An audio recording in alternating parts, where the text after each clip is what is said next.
Good morning student. Good morning ma'am. देखो recording का message गया और स्क्रीन शेयर है।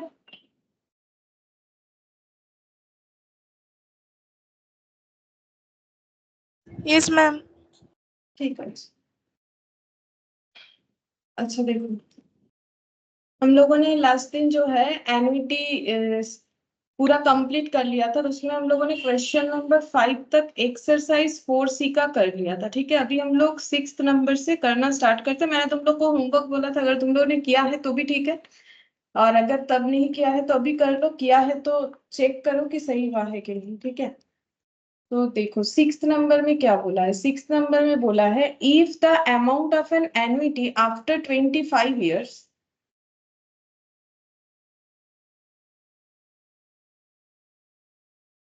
गुड मॉर्निंग,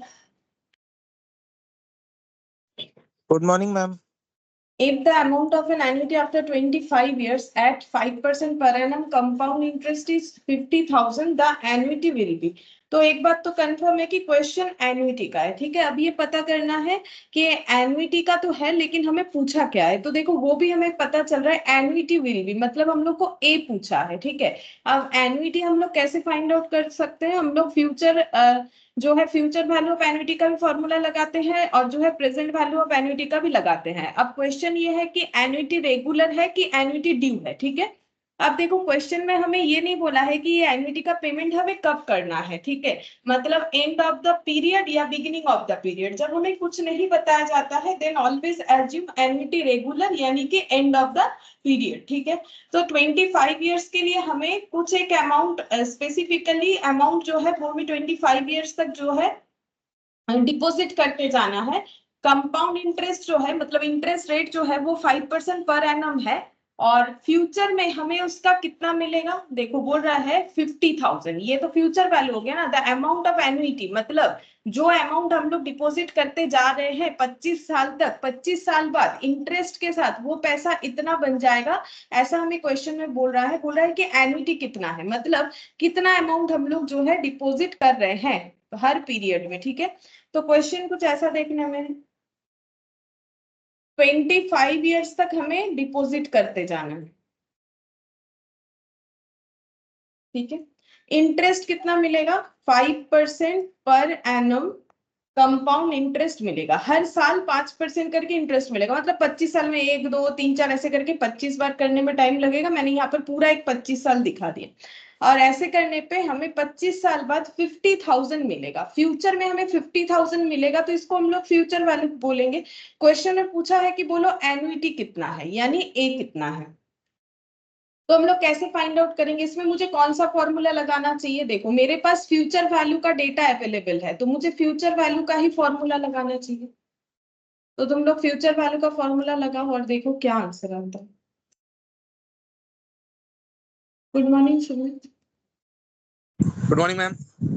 अच्छा देखो, फ्यूचर वैल्यू का फॉर्मूला क्या होगा। Future value of annuity regular लगाना है हमें। ठीक है, तो फॉर्मूला होता है a into 1 plus I whole to the power n minus 1 divided by I. ठीक है, फ्यूचर में ज्यादा वैल्यू मिलेगा। लास्ट दिन मैंने तुम लोग को बोला था कैसे याद रख सकते हो। ये देखो ये कंपाउंडिंग होता है, और ये नीचे आने से ये डिस्काउंटिंग 1 माइनस, ये देखो ये नीचे आने से 1 plus I whole to the power n का वैल्यू नीचे आ जाता है अगर 1 बाई करके, तो वो डिस्काउंटिंग है, और ऊपर रहता है तो वो कंपाउंडिंग है, मल्टीप्लाई होगा। फ्यूचर में तो हमें ज्यादा वैल्यू मिलेगा आज जो पैसा डिपॉजिट करेंगे, तो ये हम लोग का जो है ये फॉर्मूला होगा। बाकी देखो फॉर्मूला तो याद करना होगा, मैंने पहले भी बोला है, और ये क्वेश्चन करते करते याद हो जाना चाहिए। आई कितना है 5% माइनस 1, यहाँ पर भी आई कितना होगा 5%। ठीक है, अच्छा क्योंकि मुझे इंटरेस्ट जो है ईयरली एक ही बार मिलेगा, तो फिर 25 ईयर्स में कितना बार मिलेगा 25 टाइम्स मिलेगा। अब इसका करना है कैलकुलेशन, कैलकुलेटर पे करेंगे। ठीक है, देखो सबसे पहले यहाँ का कैलकुलेशन करेंगे 5 डिवाइडेड बाई 100 प्लस 1, इसको कितना बार मल्टीप्लाई करना है 25 टाइम्स, तो ये इंटू 2 3 4 5 6 7 8 9 10 11 12 13 14 15 16 17 18 19 20 21 22, 23, 24, 25 जितना भी आया है पूरा नहीं दिख रहा है, ये देखो पूरा दिखेगा, ठीक है। 3 पॉइंट इतना कुछ आया है। अब हम लोग क्या करेंगे, पहले तो मैंने यहाँ से यहाँ तक का कैलकुलेट किया, अब इसमें कर लेंगे -1, ठीक है।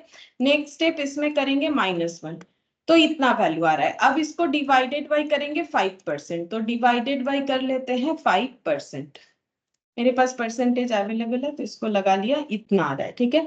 मतलब ये पूरा जो डेटा है उसका आंसर मुझे निकल के आ गया है 47.72, इतना कुछ निकल के आ रहा है, ठीक है।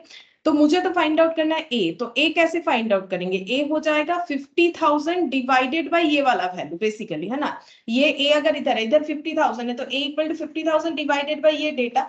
अब इसको ना पूरा नहीं लिख रहे, एक काम करते हैं, इसी को हम पूरे कैलकुलेटर में ही इसको कैलकुलेट कर लेंगे, जैसे मैंने तुम लोग को सिखाया। कैसे करके कर सकते हो, ये देखो, यहाँ पर से पहले मेमोरी जो भी है उसको तुम लोग को हटाना है। मेरे यहाँ पर लिखा हुआ दिखता है there is nothing saved in memory, तुम लोग का वैसे नहीं दिखेगा। तुम लोग का कैलकुलेटर का जो स्क्रीन है, मतलब ऐसा करके जो स्क्रीन है उसमें यहाँ अगर M+ नहीं दिख रहा है तो फिर इसका मतलब मेमोरी जो है वो खाली है, और अगर M+ दिख रहा है तो फिर उसमें मेमोरी है, ठीक है। तो उससे तुम लोग आइडेंटिफाई कर सकते हो। ऐसा तुम लोग को कुछ नहीं दिखेगा तुम लोग के कैलकुलेटर में, ठीक है।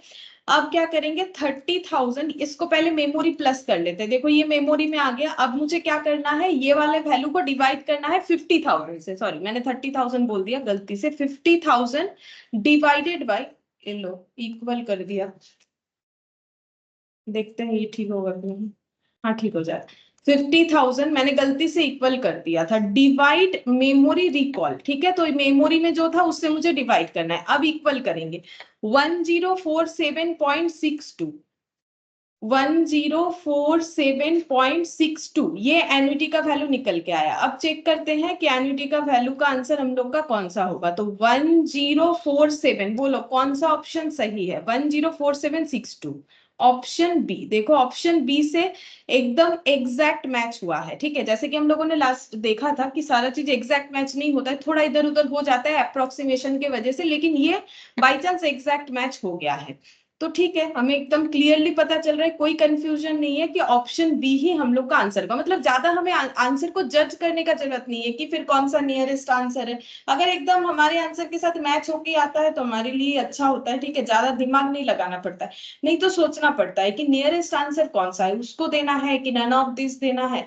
यहाँ पर ऐसा कोई प्रॉब्लम था नहीं, 1047.62 हम लोग का डायरेक्टली आंसर निकल के आया, ठीक है। तो ये हम लोग का 6 नंबर वाला कंप्लीट हो गया। देखो कंसेप्ट हमारा सारा किया हुआ है, जस्ट प्रैक्टिस के लिए हम लोग कर रहे हैं। फिर 7th नंबर में देखो, बोल रहा है given annuity of 100 amounts to 3137.12 at 4.5% per annum compound interest, the number of years will be। मतलब बोल रहा है annuity of 100, मतलब ये annuity का क्वेश्चन है। ये तो क्वेश्चन का लैंग्वेज ही मुझे बता रहा है कि annuity का क्वेश्चन है। annuity कितना है, annuity का मतलब होता है सेम अमाउंट एक पीरियोडिक वे में अगर हम लोग पेमेंट या रिसिप्ट करते हैं एक स्पेसिफाइड पीरियड के लिए, तो उसे हम लोग बोलते हैं एन्युटी। तो यहाँ पर ये एन्युटी है। ये अमाउंट्स टू मतलब इससे वैल्यू कितना बनेगा, फ्यूचर में इतना बन जाएगा। अमाउंट्स टू का मतलब होता है फ्यूचर वैल्यू। जैसे आज अगर हम एफडी में 10,000 रखते हैं तो एक साल बाद मुझे मान लो मिलेगा 11,000 रुपए, ठीक है, 1,000 रुपए एक्स्ट्रा फॉर एग्जाम्पल। तो मेरा 10,000 अमाउंट्स टू 11,000 हुआ, माई 10,000 becomes 11,000 या 10,000 amounts to 11,000 after 1 year, इसको बोलते हैं amounts to। तो फ्यूचर में हमें 3137.12 मिल जाएगा, और इंटरेस्ट रेट दिया जा रहा है 4.5% पर एनम कंपाउंड इंटरेस्ट, मतलब ईयरली 4.5% करके हमें दिया जाएगा। तो बोल रहे कितने टाइम बाद ये हो सकता है, मतलब अगर 100 रुपीज करके हम लोग जमा करते जा रहे हैं तो कितने टाइम बाद ये अमाउंट इतने इंटरेस्ट पे 3137.12 होगा। मतलब इस क्वेश्चन को अगर हम लोग यहाँ पर ड्रॉ करते हैं तो क्वेश्चन ऐसे देखने में होगा। फ्यूचर में हमें मिलने वाला है 3,137.12 रुपीज, ठीक है। और हम लोग जमा क्या कर रहे हैं, 100 100 100 100 100 करके। अच्छा, अब ये जमा कब करना है, बिगिनिंग ऑफ द पीरियड या एंडिंग ऑफ द पीरियड। जब हमें कुछ नहीं बोला जाता है तो एन्युटी रेगुलर यानी and of the period. And of the period में हमें 100 100 करके डिपॉजिट करते जाना है, ठीक है। लेकिन कितने दिन के लिए डिपॉजिट करना है वो हमें नहीं पता, लेकिन इतने दिन के लिए करना है कि इस पे अगर हमें 4.5% करके पर ईयर इंटरेस्ट मिलता है तो ये अमाउंट बन जाएगा फ्यूचर में 3137.12। ठीक है, तो इसका मतलब क्वेश्चन एन्युटी का है और एन्युटी रेगुलर का है। ठीक है, तो क्वेश्चन हम लोग का एन्युटी रेगुलर का, ये कंफर्म हुआ। ठीक है, पहला। अब हम लोगों को अगर वैल्यू निकालना है टाइम का वैल्यू अगर निकालना है तो हम लोग को कौन सा फॉर्मूला लेना चाहिए? देखो, फ्यूचर वैल्यू ऑफ एन्युटी में भी हमें टाइम मिल जाता है और जो हमारा प्रेजेंट वैल्यू ऑफ एन्युटी है उसमें भी हमें टाइम मिलता है, लेकिन हमारे पास डेटा क्या अवेलेबल है? फ्यूचर वैल्यू का। तो हमें फ्यूचर वैल्यू ऑफ एन्युटी का फॉर्मूला लगाना चाहिए। तो फ्यूचर वैल्यू ऑफ एन्युटी का फॉर्मूला क्या हो जाएगा? ए इंटू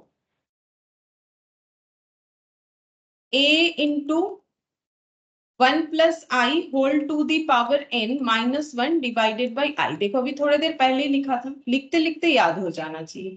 अच्छा, अब यहाँ पर फ्यूचर में हमें मिलेगा 3137.12 रुपीज। एन्युटी है 100 करके, 1 प्लस आई है हम लोग का 4.5%।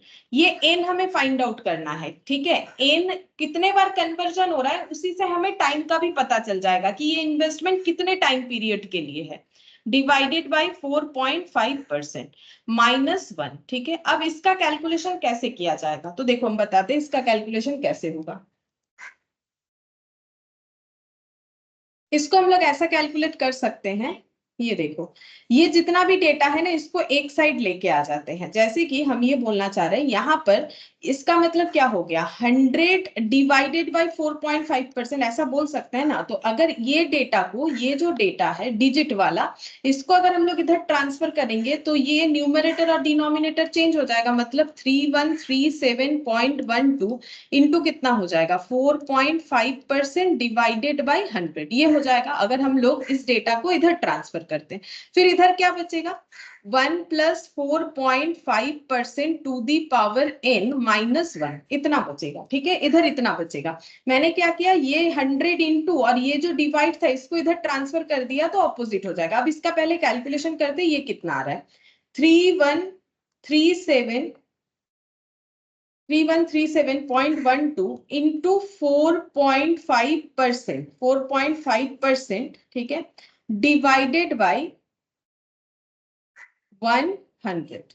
ठीक है, तो ये हो गया इतना 1.411704। ये मैंने एक बार लिख लिया। ठीक है, और ये माइनस 1 को इधर लेके आ जाते, प्लस 1 हो गया, और ये 4.5% है तो 4.5% मतलब 4.5 डिवाइडेड बाय 100 प्लस 1। ठीक है, तो ये हो जाएगा 1.045 टू दी पावर n।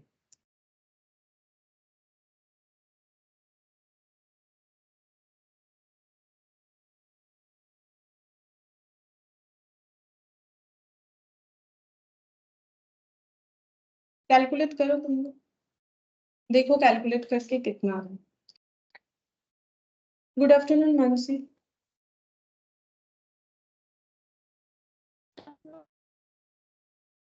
देखो, तो फिर ये दोनों ऐड करने से हो जाता है 2.411704। ठीक है, 1.045 टू दी पावर n। तो ये पूरा सॉल्व करके हम लोग को इतना मिल रहा है। ठीक है, ये पूरा सॉल्व करके इतना मिल रहा है। अब हम लोग को n पता करना है, तो n कैसे पता करेंगे? देखो, ये जो लिखा हुआ है, जैसे मान लो हमारे पास अगर कोई ऐसा डेटा आता है, इधर लिखा हुआ है मान लो 2 टू दी पावर n और इधर लिखा हुआ है 8। ठीक है, फॉर एग्जाम्पल, तो इसको हम लोग कैसे सॉल्व कर सकते हैं? इसको हम लोग नेक्स्ट लाइन में ऐसे लिख सकते हैं, ये हो गया 2 टू दी पावर 3।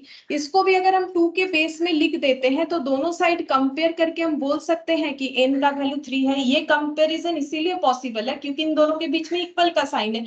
अगर 2 टू दी पावर n 8 होता है, जैसे देखो यहाँ पर 1.045 टू दी पावर n इतना है, तो इसका मतलब ये भी 1.045 के किसी बेस में आना चाहिए। ठीक है, मतलब हम ये कहना चाह रहे हैं यहाँ पर 1.045 टू दी पावर समथिंग होगा और इधर 1.045 टू दी पावर n होगा। अब देखो, 8 का मुझे इजीली पता होता है 2 टू दी पावर 3, लेकिन 1.045 टू दी पावर कितने में ये आएगा वो मुझे ओरली थोड़ी ना पता है कि हम यहाँ लिख दे, तब तो लिख ही देते, काम खत्म। लेकिन यहाँ पर क्या हो रहा है, यहाँ इजीली पता चल रहा है कि 8 का 2 टू द पावर 3 होगा, बट ये हम लोग पता नहीं कर सकते, फिर हमें कैलकुलेटर का हेल्प लेना पड़ेगा। 1.05 को हम लोग मल्टीप्लाई करके देखेंगे कि कितने बार मल्टीप्लाई करने पे ये आ रहा है, ठीक है, तो वही हम लोग का आंसर होगा। तो यहाँ पर हम लोग पहले इसको बोलते हैं ट्रायल, ट्रायल करके देखना पड़ेगा कि 1.045 को कितने बार मल्टीप्लाई करने से हम लोग का ये वैल्यू आता है। तो हम ये मल्टीप्लाई करना स्टार्ट करते हैं।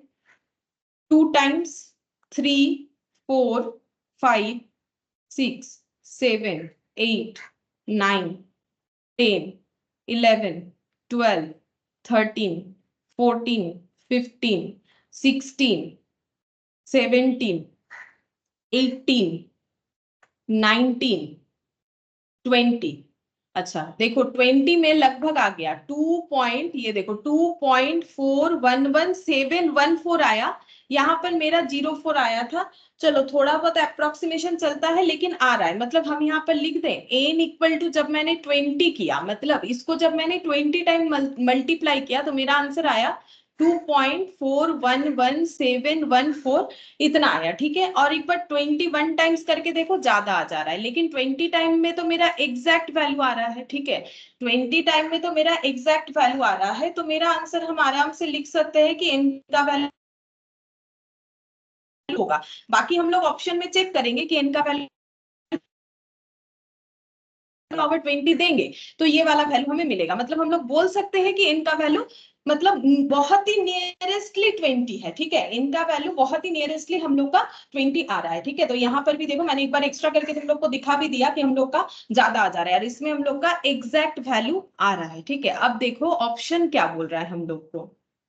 ऑप्शन में हमें दिया है 25, वो तो होगा नहीं क्योंकि हम लोगों ने देखा कि 20 है, तो 22 भी नहीं होगा। अब आंसर है none of this 20 years approx, तो ऑब्वियसली 20 इयर्स अप्रॉक्स ही होगा क्योंकि हम लोग का तो आंसर आ ही रहा है 20 से इतना, ठीक है। थोड़ा सा जो ये यहाँ पर 1714 का जो डिफरेंस है उसी की वजह से लिखा है 20 अप्रॉक्स, ठीक है, वो अप्रोक्सीमेशन है, मतलब एग्जैक्ट 20 नहीं है, 20 में कुछ थोड़ा इधर उधर जो है कम ज्यादा होगा, उससे हमारा ये 704 आ जाएगा, जो हमारा 714 आ रहा है, बस इतने का जो डिफरेंस है।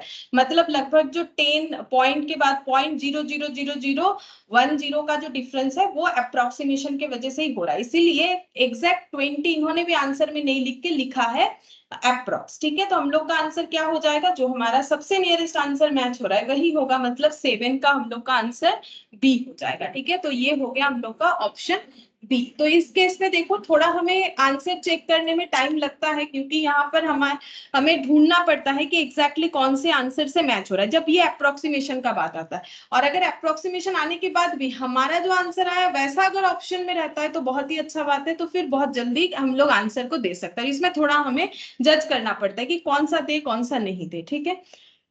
तो क्वेश्चन तो ठीक ही था, बस इसमें कैलकुलेशन थोड़ा सा, अभी तक हम लोगों ने एन नहीं निकाला ना, तो थोड़ा टाइम लगा कि कैसे करके कैलकुलेशन करना चाहिए। अच्छा अब नेक्स्ट देखो 8th नंबर।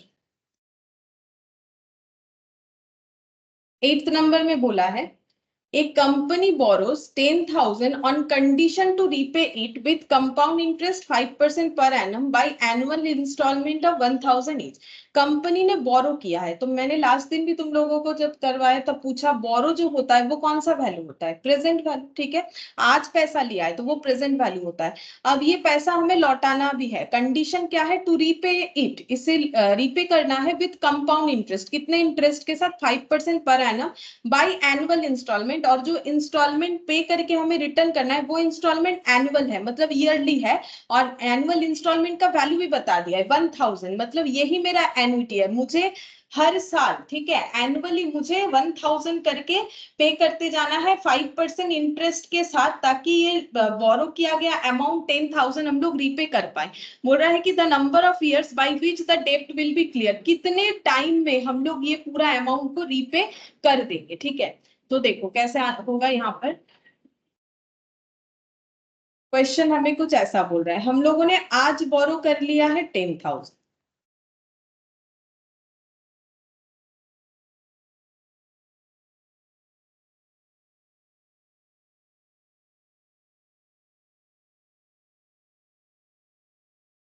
गुड आफ्टरनून सतन जी।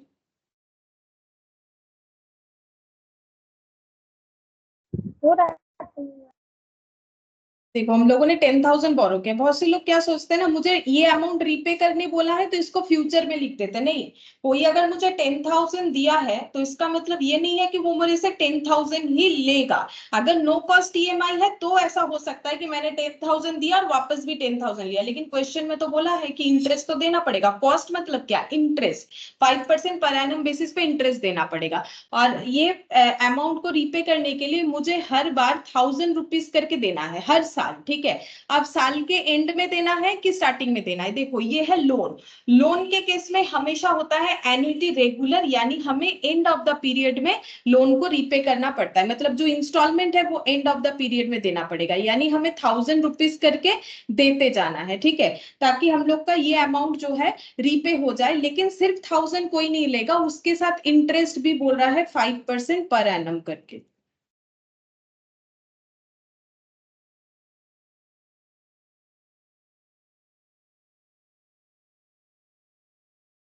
Good afternoon Tushar. Good evening, ma'am. तो देखो 5% करके हमें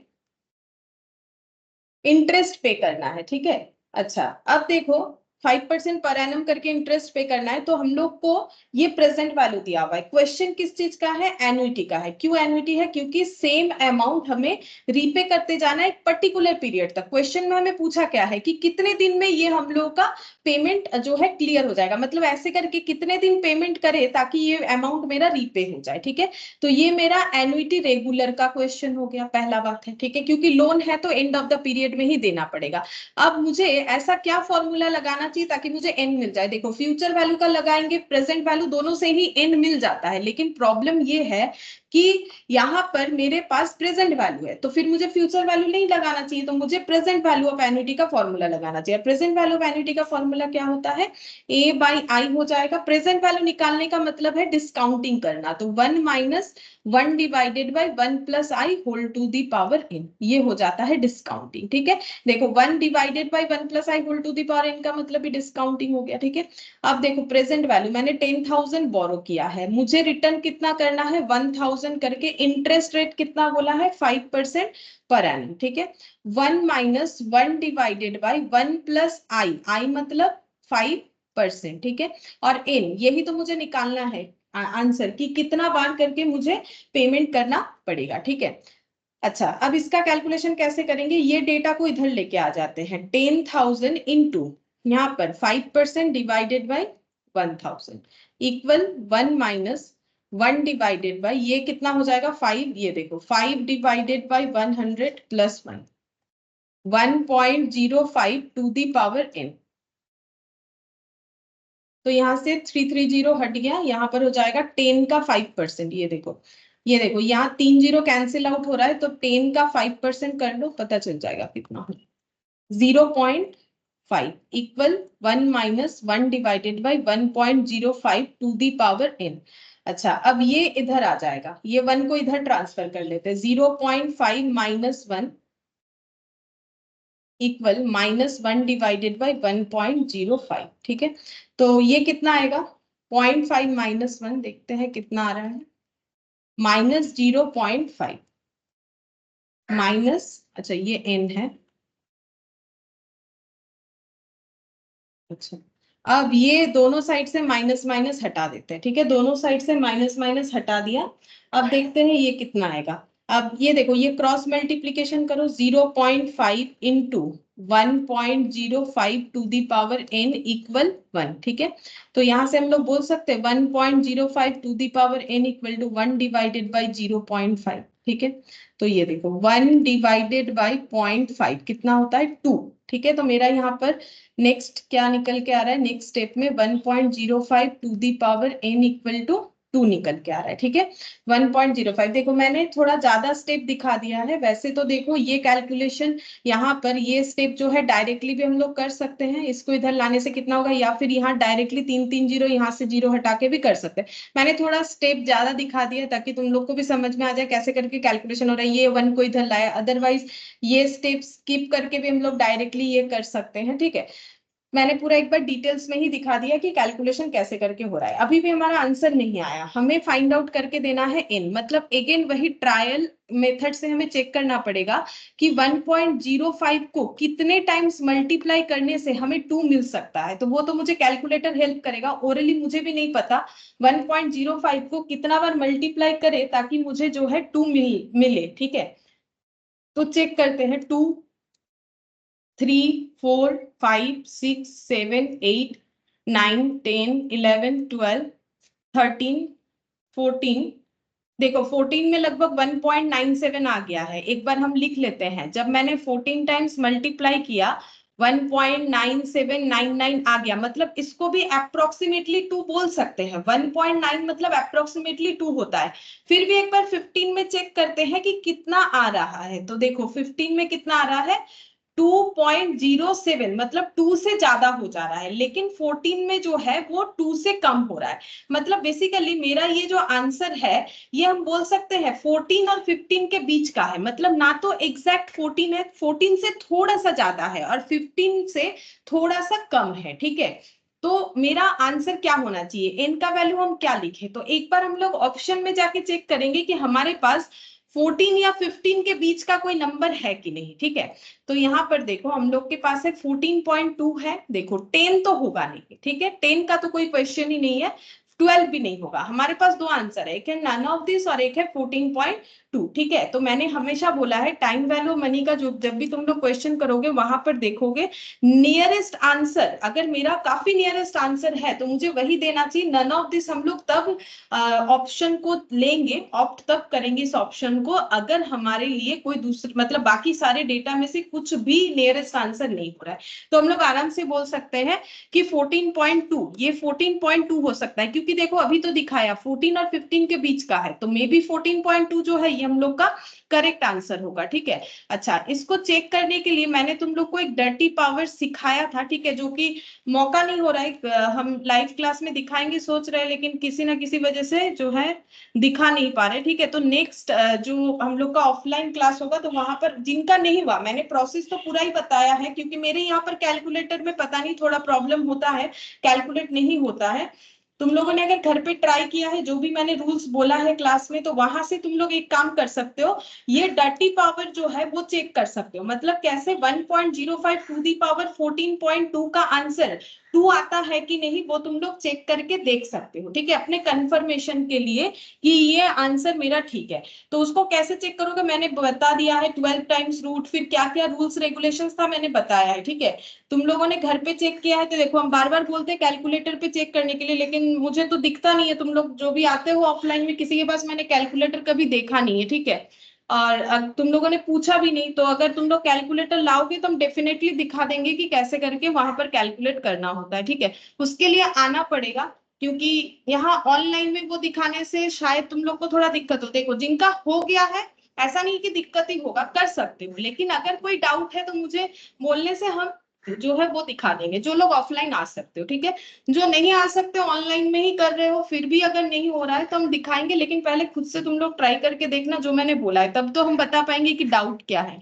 क्योंकि कैलकुलेटर का सबका जो फंक्शन है वो भी एक जैसा नहीं होता है। ठीक है, अगर मुझे दिखेगा कैलकुलेटर कैसा है नहीं है तो हम एग्जैक्टली बता पाएंगे कैसे कैलकुलेशन करना है। तो इस तरीके के क्वेश्चन के लिए तुम लोग को क्या करना चाहिए, अपने कंफर्मेशन के लिए, इसको डर्टी पावर इसीलिए बोला जाता है। देखो 1.05 टू दी पावर 14.2 को कैलकुलेटर में तुम लोग डायरेक्टली नहीं कर सकते हो एक्सेप्ट साइंटिफिक कैलकुलेटर।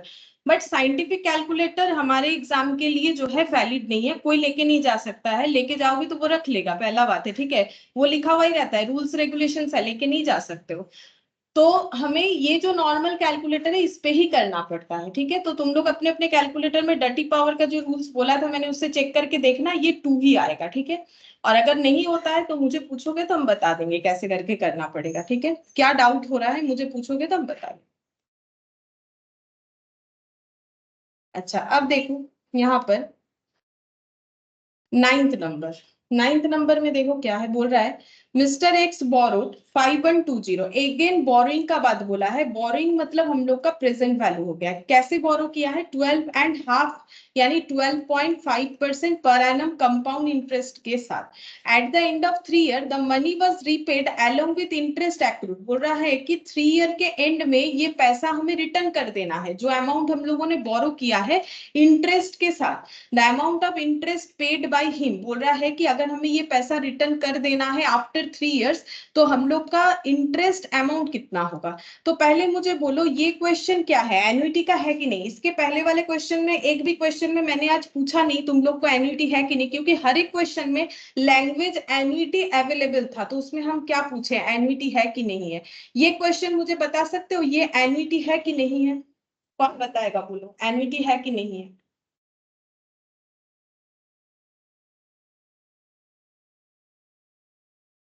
मैम ये एन्युटी नहीं है।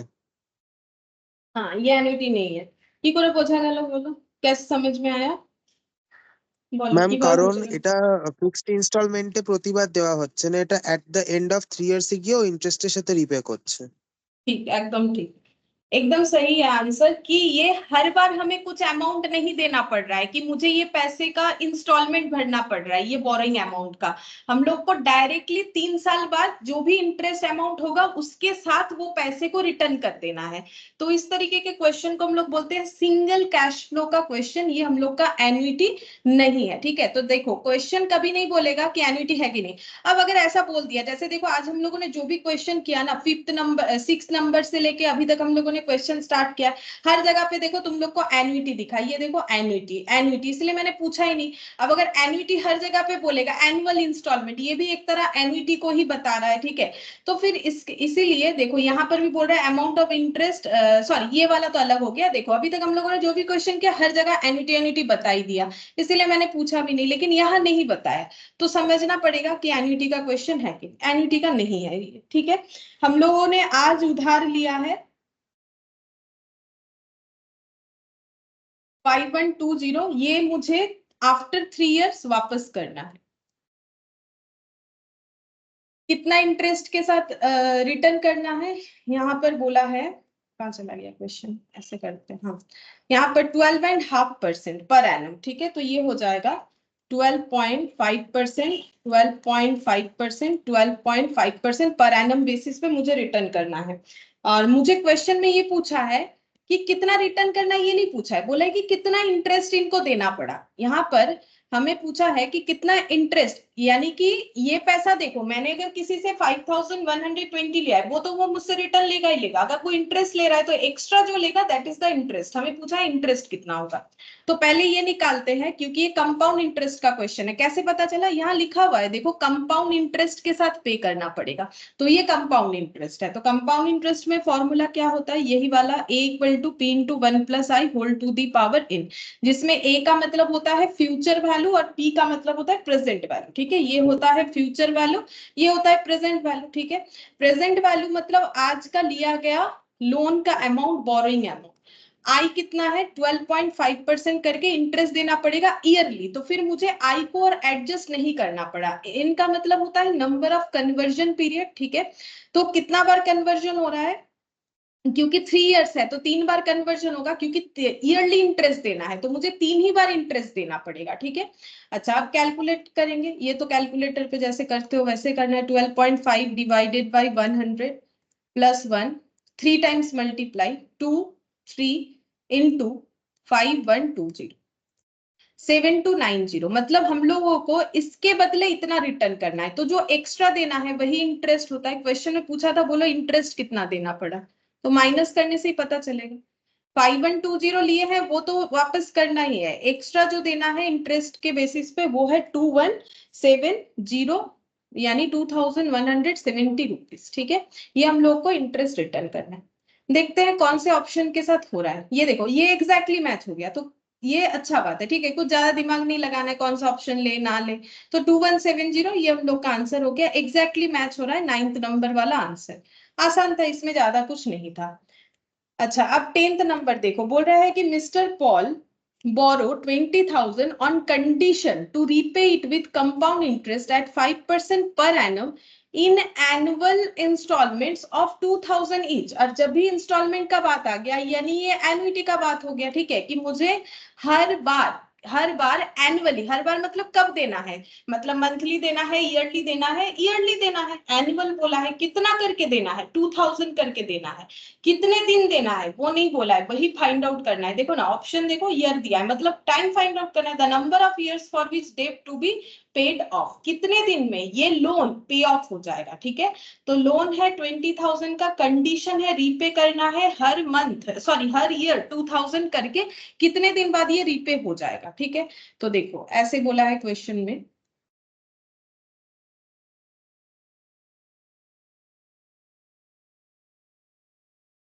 $20,000 बोरो किया गया है। अच्छा, रिटर्न करना है, कैसे रिटर्न करना है, हर बार जो है 2000 करके देना है। कितने दिन देना है वो तो नहीं पता, कितने दिन देना है वही फाइंड आउट करेंगे। अच्छा, कब पे करेंगे, क्या बिगिनिंग में या एंड में, लोन हमेशा एंड ऑफ द पीरियड में होता है, ठीक है। तो यहाँ पर हमें 2000 करके हर बार पे करना है, हर साल के एंड में। और ये 2000 जब पे करेंगे तो विथ इंटरेस्ट के साथ पे करेंगे, जो भी हमें ईयरली देना है 5% पर एनम करके। ये सब हमें क्वेश्चन में बता दिया है, ठीक है। अच्छा, लेकिन मुझे ये फाइंड आउट करके बताना है कि ऐसे पे करते करते कितने दिन में मेरा ये अमाउंट जो है रीपे हो जाएगा, ठीक है। तो फिर ये एन्युटी का क्वेश्चन है। और ये देखो मुझे प्रेजेंट वैल्यू दिया हुआ है, तो मुझे फॉर्मूला लगाना चाहिए present value of annuity regular का, ठीक है। तो present value of annuity regular का हम फॉर्मूला लगाएंगे। एन्युटी ब्रैकेट में रेगुलर लिख दिया, ठीक है। जाके तुम लोग जब भी इसे रिवाइज करो तो तुम लोग को याद रहे कि कौन सा फॉर्मूला हम लोगों ने लगाया। तो एन्युटी रेगुलर का फॉर्मूला लगाएंगे, प्रेजेंट वैल्यू का फॉर्मूला हो जाता है ए बाई आई, डिस्काउंटिंग होगा, ठीक है, 1 minus 1 divided by 1 plus I whole to the power n. Present value है 20,000, ए है 2000, आई जो है ये आई है, ठीक है। आई है हम लोग का 5%, 1 plus 5% to the power n, ठीक है, ये हो गया। अब देखते हैं कैलकुलेट करके कितना होगा। अच्छा देखो यहाँ पर है, इस पे इसको यहाँ पर भी कैलकुलेट कर सकते हो अगर चाहो तो, 2000 डिवाइडेड बाई 5%। देखो जैसा कैलकुलेट करना चाहो कर सकते हो, कैलकुलेटर तो अवेलेबल है ही। तो कितना आ जाएगा, ये हो गया 20,000, यहाँ पर हो गया 40,000। इसको इधर भी लाया जा सकता है, यहाँ पर भी चाहो तो कैलकुलेट कर सकते हो। 1 माइनस ये कितना हो जाएगा, 5 divided by 100 plus 1, 1.05, 1 divided by 1.05 to the power n, ठीक है, टू दी पावर एन हो गया। अब ये इसके नीचे लेके आ जाएंगे, मतलब 20,000 divided by 40,000 equal to 1 minus 1 divided by 1.05 to the power n. अच्छा ये कितना हो रहा है, 4 जीरो इधर से 4 जीरो कैंसिल आउट, 2/4, 2/4 कितना होता है 0.5, ये 0.5 हो गया। 1 minus 1 divided by 1.05 to the power n. अब ये इधर आ जाएगा तो -1 करने से -0.5 हो जाएगा, ये माइनस करने से इधर बचेगा minus of 1 divided by 1.05 to the power n. अब हम लोग ऐसे लिख सकते हैं, देखो सेम डेटा निकल के आ रहा है, कौन से क्वेश्चन के साथ बोले, ये वाले क्वेश्चन के साथ। यहाँ पर भी सेम वैल्यू निकल के आया था, ठीक है, यहाँ भी सेम वैल्यू निकल के आ रहा है, मतलब यहाँ भी आंसर हम लोग का 14.2 ही आएगा, क्योंकि सेम पूरा कैलकुलेशन निकल के आ रहा है। 1.05 to the power n equal to यहाँ पर हो जाएगा 1/0.5, ठीक है, ये इसके साथ मल्टीप्लाई होगा, मैंने डायरेक्टली लिख दिया, तो ये आ जा रहा है हम लोग का 1.05 to the power n equal to, देखो सेम था तो मैंने थोड़ा डायरेक्टली कर दिया, देखो सेम कैलकुलेशन है। और यहाँ से हम लिख भी देंगे क्योंकि अभी अभी किया था, तो इसको दोबारा नहीं दिखा रहे, 1.05 टू दी पावर 14.2 होगा, ठीक है। मतलब हम लोग बोल सकते हैं एन का वैल्यू 14.2 होने से ये आंसर होगा, ठीक है, क्योंकि सेम डेटा था, देखो एकदम सेम कैलकुलेशन निकल के आया, इसीलिए मैंने डायरेक्टली यहाँ पर लिख दिया और ट्रायल करके तुम लोग को नहीं दिखाया। एक ही चीज को क्या दिखाया, अगर मेरा सेम ही डेटा है तो मैंने इसीलिए यहाँ पर कर दिया।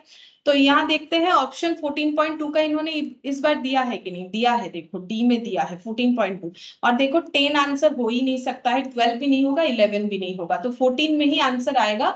लेकिन 14 में भी तो एग्जैक्ट नहीं आ रहा है, अप्रोक्सीमेशन आ रहा है, 15 में ज्यादा आ जा रहा है, तो हम लोग का आंसर 14.2 होगा, यानी ऑप्शन डी हो जाएगा। ठीक है, 14.2। इसमें तो देखो हमारे पास कोई नन ऑफ दिस नहीं है, तो कोई कंफ्यूजन नहीं है, ना तो 10 होने वाला है, ना तो 12, ना तो 11, बचा क्या 14.2।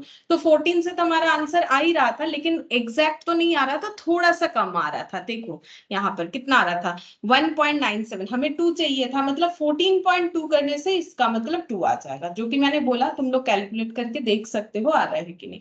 तो ये हम लोग का आंसर डी हो जाएगा। ठीक है, 14.2, 10th का आंसर हम लोग का 14.2 होगा। अच्छा, 11th नंबर में देखो क्या बोला है, a person invest 500 at the end of each year. तो यहाँ तो बता ही दिया है कि ये जो इन्वेस्टर है ये कब इन्वेस्ट करते हैं, एंड में। ठीक है, ईयर के एंड में, तो इसका मतलब हर बार 500 करके ही करते हैं, ईयर के एंड में करते हैं। ठीक है, तो इसका मतलब ये तो एन्युटी जैसा ही दिख रहा है, क्योंकि एन्युटी में सेम अमाउंट होता है, रेगुलर पीरियड में होता है। ठीक है, और विद ए बैंक, बैंक में दे रहा है विच पेज इंटरेस्ट एट 10% पर एनम कंपाउंडेड एनुअली, जो कि इंटरेस्ट देते हैं 10% पर एनम एनुअली।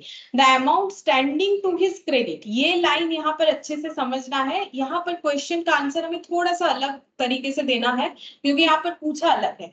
बोल रहा है the amount standing to his credit 1 year after he has made his yearly investment for 12th time। बोल रहा है इन्होंने अपना पूरा ईयरली इन्वेस्टमेंट अगर 12th टाइम कंप्लीट कर लिया है, उसके एक साल बाद उनके अकाउंट में कितना अमाउंट क्रेडिट होगा। अब पहले देखो, स्टैंडिंग टू हिज क्रेडिट का मतलब क्या हो गया, अगर हम लोग पैसे को इन्वेस्ट कर रहे हैं कहीं, तो एक साल बाद इन्वेस्टमेंट का जब मतलब स्कीम कंप्लीट हो जाता है, तो जिस बैंक अकाउंट के थ्रू से हम लोग पे कर रहे थे उस बैंक अकाउंट में हमारे पास अमाउंट क्रेडिट होगा। अकाउंट में पैसा क्रेडिट होने का मतलब क्या है, मुझे पैसा मिला है, और डेबिट जैसे तुम लोग ऑनलाइन में पेमेंट करते हो तो देखना तुम लोग को मैसेज आता है योर अकाउंट इज डेबिटेड, तुम लोग कैसे भी करो, यूपीआई पे करो, कुछ भी करो, योर अकाउंट इज डेबिटेड दिखता है ना। तो यहाँ पर जो है क्रेडिट बोल रहा है कि कितने मतलब एक साल बाद इनके अकाउंट में कितना अमाउंट क्रेडिट होगा। ठीक है, लेकिन इनका जो इन्वेस्टमेंट है वो 12th टाइम इन्होंने कर दिया है, उसके बाद, ठीक है, उसके एक साल बाद।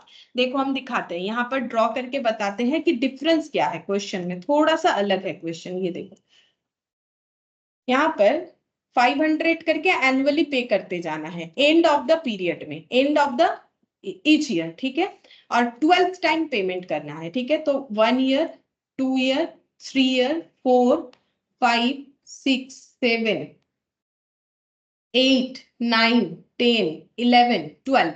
देखो 12th टाइम पेमेंट करने का मतलब 12 इयर्स, क्योंकि मेरा पेमेंट तो ईयरली है। ठीक है, ईयरली। तो यहाँ पर देखो मैंने 500 करके लिख दिया, 3 बार पे कर दिया, 4 यानी ये 4th ईयर हो गया, 5 टाइम्स यानी 5th ईयर हो गया, 6 टाइम्स यानी 6th ईयर हो गया, 7th ईयर, 8th, 9th, 10, 11 और 12। ठीक है, 12th टाइम हम लोगों ने पेमेंट कर दिया। अब देखो क्वेश्चन क्या बोल रहा है, the amount standing to his credit, standing to his credit 1 year after, 1 year after, 1 year after, 1 year after he made his yearly investment for the 12th time। 12th time में उनका ईयरली इन्वेस्टमेंट कंप्लीट होने के 1 year बाद उनके account में कितना पैसा credit हुआ है, ये हमें बताना है, कितना पैसा दिख रहा होगा। ठीक है, मतलब उन्होंने जो है ये 12 साल के लिए 500 500 500 करके पेमेंट किया है, 12th टाइम पेमेंट यानी 12th ईयर का पेमेंट। क्यों, क्योंकि पेमेंट ईयरली था। ठीक है, उसके बाद उन्होंने यहाँ पर बोला है कि उसके एक साल बाद, 12 बार पेमेंट करने के एक साल बाद उनके अकाउंट में कितना पैसा दिखेगा, ये हमें निकालना है। ये नहीं बोल रहा है कि 12 पेमेंट कर देने के बाद उनके अकाउंट में कितना पैसा दिखने वाला है। ठीक है, तो देखो कैसे करके होगा, इसका मतलब पहले हम लोग यहां तक का कैलकुलेशन निकालेंगे। तो देखो यहाँ पर मुझे इंटरेस्ट कितना मिल रहा है, 10% पर एनम, हर साल 10% पर एनम ऐसे करके मिलेगा अप टू यहाँ तक, यहां तक ठीक है। तो पहले मुझे ये निकालना पड़ेगा कि अगर 500 करके हम डिपॉजिट करते जा रहे हैं, फ्यूचर में आफ्टर 12th पेमेंट मुझे कितना मिलने वाला है। तो future value of annuity regular, ठीक है, ये रेगुलर है क्योंकि एंड ऑफ द पीरियड में, जो कि क्वेश्चन ही मुझे बताया था, मुझे कोई एजम्पशन नहीं लेना पड़ा। फ्यूचर वैल्यू मतलब कंपाउंडिंग अमाउंट, तो a into 1 plus I whole to the power n minus 1 divided by I, ठीक है। अच्छा, फ्यूचर में मुझे कितना मिलेगा वो मुझे फाइंड आउट करना है। हम पेमेंट अभी कितना कर रहे हैं 500 करके, और इंटरेस्ट कितना, इंटरेस्ट मुझे मिलेगा 10% पर एनम, ईयरली इंटरेस्ट मिलेगा। तो 12th टाइम पेमेंट जो कि ईयरली है, तो 12th टाइम कन्वर्जन होगा यहाँ पर, और ये हो जाएगा 10%। अब देखते हैं कैलकुलेट करके कितना है future value. 10 divided by 100 plus 1, 12 times 2 3 4 5 6 7 8 9 10 11 12 minus 1, ये हो गया डिवाइडेड बाई 10% इंटू 500 कर लेते हैं, डिवाइडेड बाई 10%, हम परसेंटेज का साइन यूज कर लेते हैं। आंसर आ रहा है 10,692.14। मैंने पॉइंट के बाद दो डेटा ले लिया, क्योंकि देखो ये रुपीस का कैलकुलेशन है, तो रुपीस के बाद जब हम लोग पैसे का कैलकुलेशन करते हैं तो वो 2 डिजिट से ही बताया जाता है, इसलिए मैंने 2 ले लिया। ठीक है, तुम लोग चाहो 2 से ज्यादा भी ले सकते हो, लेकिन पैसे के घर में 2 ही डिजिट जाता है नॉर्मली। ये मुझे पता चल गया कि जब मेरा 12th नंबर पेमेंट कंप्लीट हो जाएगा तो मेरे अकाउंट में यहाँ पर दिखेगा 10,692.14, लेकिन उसके 1 साल बाद मेरे अकाउंट में कितना दिखेगा ये पूछा जा रहा है। ठीक है, तो यहाँ पर लिखो amount after 1 year of amount after yearly investment of 12th time.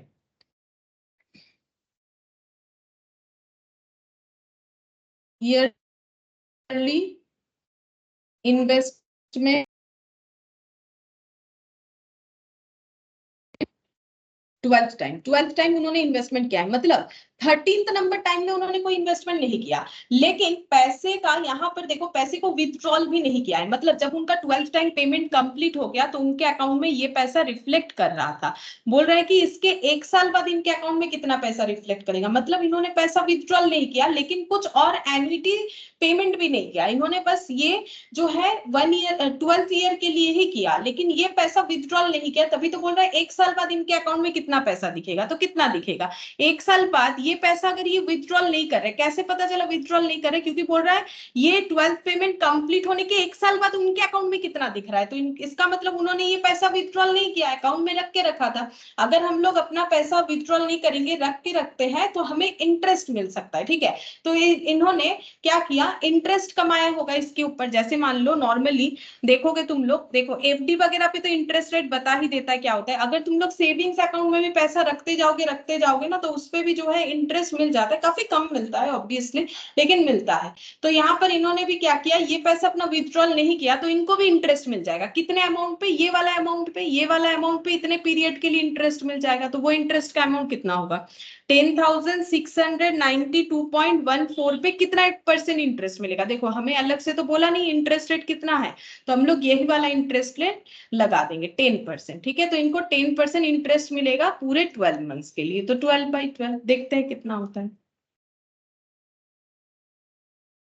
10% 1069, ठीक है, 1069.21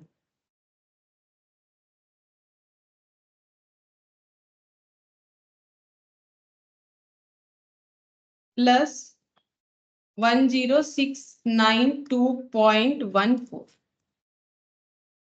11,761.35 इतना आ रहा है। ठीक है, तो आफ्टर 1 ईयर वो पैसा 10% से ग्रो करके इतना एक्स्ट्रा मिल जाएगा, मतलब ये पैसा तो था ही, आफ्टर 12 इयर्स ये पैसा तो मिलने वाला है, प्लस ये एक्स्ट्रा इंटरेस्ट का अमाउंट मिल जाएगा क्योंकि ये इन्वेस्ट हो गया फर्दर 1 ईयर के लिए। तो ये अमाउंट हो जाता है 11,761। चलो ऑप्शन देखते हैं, 11,761.36 एग्जैक्टली मैच हो गया। 0.35 मैंने लिखा है, ये देखो 354 है, चलो 36 हो जाएगा अगर हम लोग अप्रोक्सीमेशन को ध्यान से देखते हैं। बाकी देखो 10,000 12,000 दोनों में से कोई भी सही नहीं है, नन ऑफ दिस होगा कि ये वाला होगा, ऑब्वियसली ये वाला होगा, ये नियरेस्ट आंसर है। तो हम लोग को यहाँ पर लिख देना चाहिए ऑप्शन, ठीक है, ये हम लोग का आंसर हो गया। अच्छा, ये हो गया 11th, ये थोड़ा सा अलग था तो मैंने इसको स्टार लगा दिया, थोड़ा इंपॉर्टेंट है मतलब लैंग्वेज के हिसाब से, ठीक है। क्वेश्चन आसान है लेकिन समझना जरूरी है, इसमें डायरेक्टली नहीं दिया है, बाकी क्वेश्चन के तरह थोड़ा अलग प्रोसेस में दिया था। अच्छा, अब देखो 12th नंबर में, the present value of annuity of 5,000, ठीक है। अब ये क्वेश्चन तो एन्युटी है, पता ही चल रहा है, जब लैंग्वेज ही एन्युटी ले लिया तो फिर ढूंढने का कोई जरूरत नहीं कि क्वेश्चन किस चीज का है। 5,000 का एन्युटी है, पर एनम ये एन्युटी देना है 12 ईयर्स के लिए, इंटरेस्ट रेट है 4% पर एनम एनुअली, ठीक है, कंपाउंडेड एनुअली। हमें प्रेजेंट वैल्यू निकालना है, किसका, इस 5,000 का प्रेजेंट वैल्यू निकालना है, ठीक है। मतलब क्वेश्चन कुछ ऐसा बोला है, देखो कितने साल के लिए हम लोग को ये एन्युटी पे करते जाना है, 12 ईयर्स। तो 2 3 4 5 6 7 8 9 10 11 12, ठीक है। 12 ईयर्स का कितना कितना, यहाँ पर 5,000 5,000, ठीक है। ऐसे 5,000 करके हमें पे करते जाना है 12 ईयर्स के लिए। 4% पर एनम कंपाउंड इंटरेस्ट मिलेगा, 4% पर एनम करके, 4% पर एनम करके कंपाउंड इंटरेस्ट, ये पूरा सेम प्रोसेस चलता जाएगा 12 ईयर तक। हम लोग को पूछा है कि प्रेजेंट वैल्यू कितना होगा, ठीक है। ये जो 5,000 करके हम लोग हर बार डिपॉजिट करते जा रहे हैं, इसका प्रेजेंट वैल्यू मतलब इस 5,000 का प्रेजेंट वैल्यू, इस 5,000 का प्रेजेंट वैल्यू, ऐसे करके सभी 5,000 का मिला के जो प्रेजेंट वैल्यू होगा वो हमें पूछा जा रहा है, ठीक है। तो हमें प्रेजेंट वैल्यू ऑफ एन्युटी का फॉर्मूला लगाना चाहिए, present value of annuity,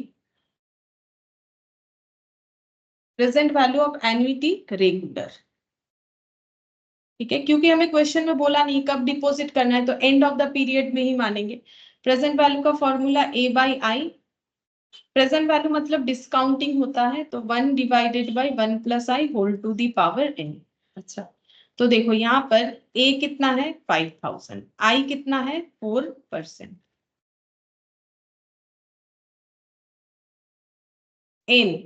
n हो जाएगा 12 ईयर्स, 12 ईयर्स के लिए हो रहा है। अब ये पूरा कैलकुलेट करके हमें देखना पड़ेगा कितना आ रहा है, जो आएगा वही हमारा आंसर हो जाएगा कैलकुलेट करने के बाद।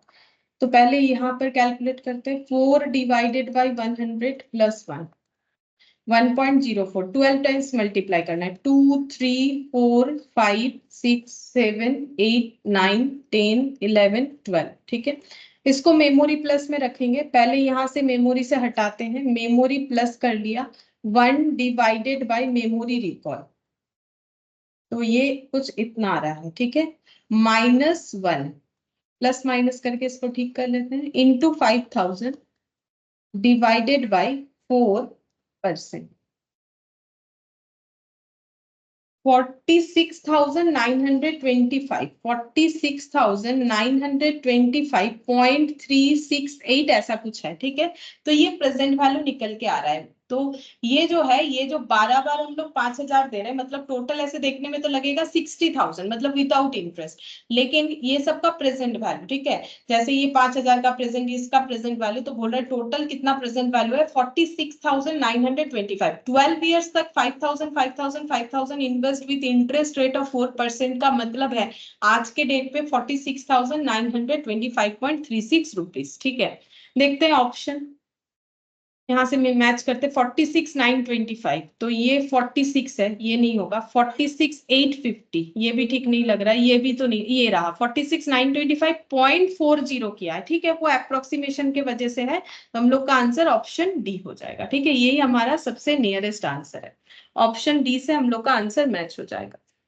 अच्छा, अब नेक्स्ट देखो, ये हो गया हम लोग का 12, ठीक है। 13 नंबर, 13 नंबर में देखो क्या बोला है, a person desire to create a fund to be invested at 10% compound interest per annum to provide for a price of 300 every year using v equal to a by I, find v। ठीक है, यहाँ पर अगर देखो तो तुम लोग को ये क्वेश्चन में डायरेक्ट तुम लोग को बोल दिया है कि v equal to a by I फॉर्मूले का यूज करके इसका आंसर निकालो, v का आंसर निकालना है। ठीक है, लेकिन हम क्वेश्चन को समझाएंगे। यहाँ में बोला है v equal to a by I कोई फॉर्मूला होता है जो कि मैंने अभी तक तुम लोग को नहीं सिखाया है।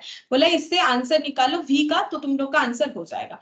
तो i कितना है 10%, i तो हमेशा इंटरेस्ट होता है, तो ये हो गया 10%। और a का मतलब यहाँ पर एन्युटी। एन्युटी क्यों, देखो बोल रहा है कि किसी एक पर्सन का जो डिजायर है वो क्या है कि वो एक फंड बनाए जिसमें वो इन्वेस्टमेंट करेंगे। कितना करके बोल रहे हैं, जो भी इन्वेस्टमेंट करेंगे उसमें से ये इन्वेस्टमेंट जो है इस पे इंटरेस्ट कितना मिलेगा, 10% पर एनम कंपाउंड इंटरेस्ट। अच्छा, इतना इन्वेस्ट करना चाहते हैं, ठीक है, इतना इन्वेस्ट करना चाहते हैं ताकि प्राइस के लिए हर साल 300 करके इनको मिले। ठीक है, तो ये person desire to create a fund to be invested at 10% compound interest per annum to provide for a prize of 300 every year. मतलब देखो इनका जैसे स्पोर्ट्स वर्ड्स का कुछ काम होगा, मतलब स्पोर्ट्स का अरेंजमेंट होता होगा। अब जो स्पोर्ट्स में कोई विनर होता है तो उसे प्राइज देना पड़ता है। ठीक है, अब प्राइज देने का तो एक खर्चा होता है। ठीक है, तो बोल रहे हैं इनका प्राइज देने का खर्चा क्या है, बोल रहे हैं ईयरली 300 करके है। ठीक है, हर साल 300 करके। अब ये सोच रहे हैं जैसे मान लो तुम लोग का कोई एक फिक्स्ड खर्चा है ईयरली 300। अब तुम लोग सोच रहे हो वो खर्चा पे करने के लिए हम लोग एक जगह पे पैसा जमा करेंगे। ठीक है, और वो जमा किए हुए पैसे को क्या करेंगे, इन्वेस्ट कर देंगे। जैसे मान लो तुम लोगों को पता है कि तुम लोग का एक 300 का ईयरली खर्चा होता है, तो तुम लोग सोच रहे हो एक फंड बना ले। अब फंड में कितना जमा कर रहे हो, मान लो फंड में तुम लोग जमा कर रहे हो, अगर ईयरली 300 चाहिए तो अगर तुम लोग जो है मंथली अगर 100 रुपए करके 100 क्या मंथली अगर 50 रुपीज करके जमा करोगे तो 12 मंथ्स में 600 हो जाएगा। ये तो ज्यादा हो गया, चलो 25 करके देखते हैं।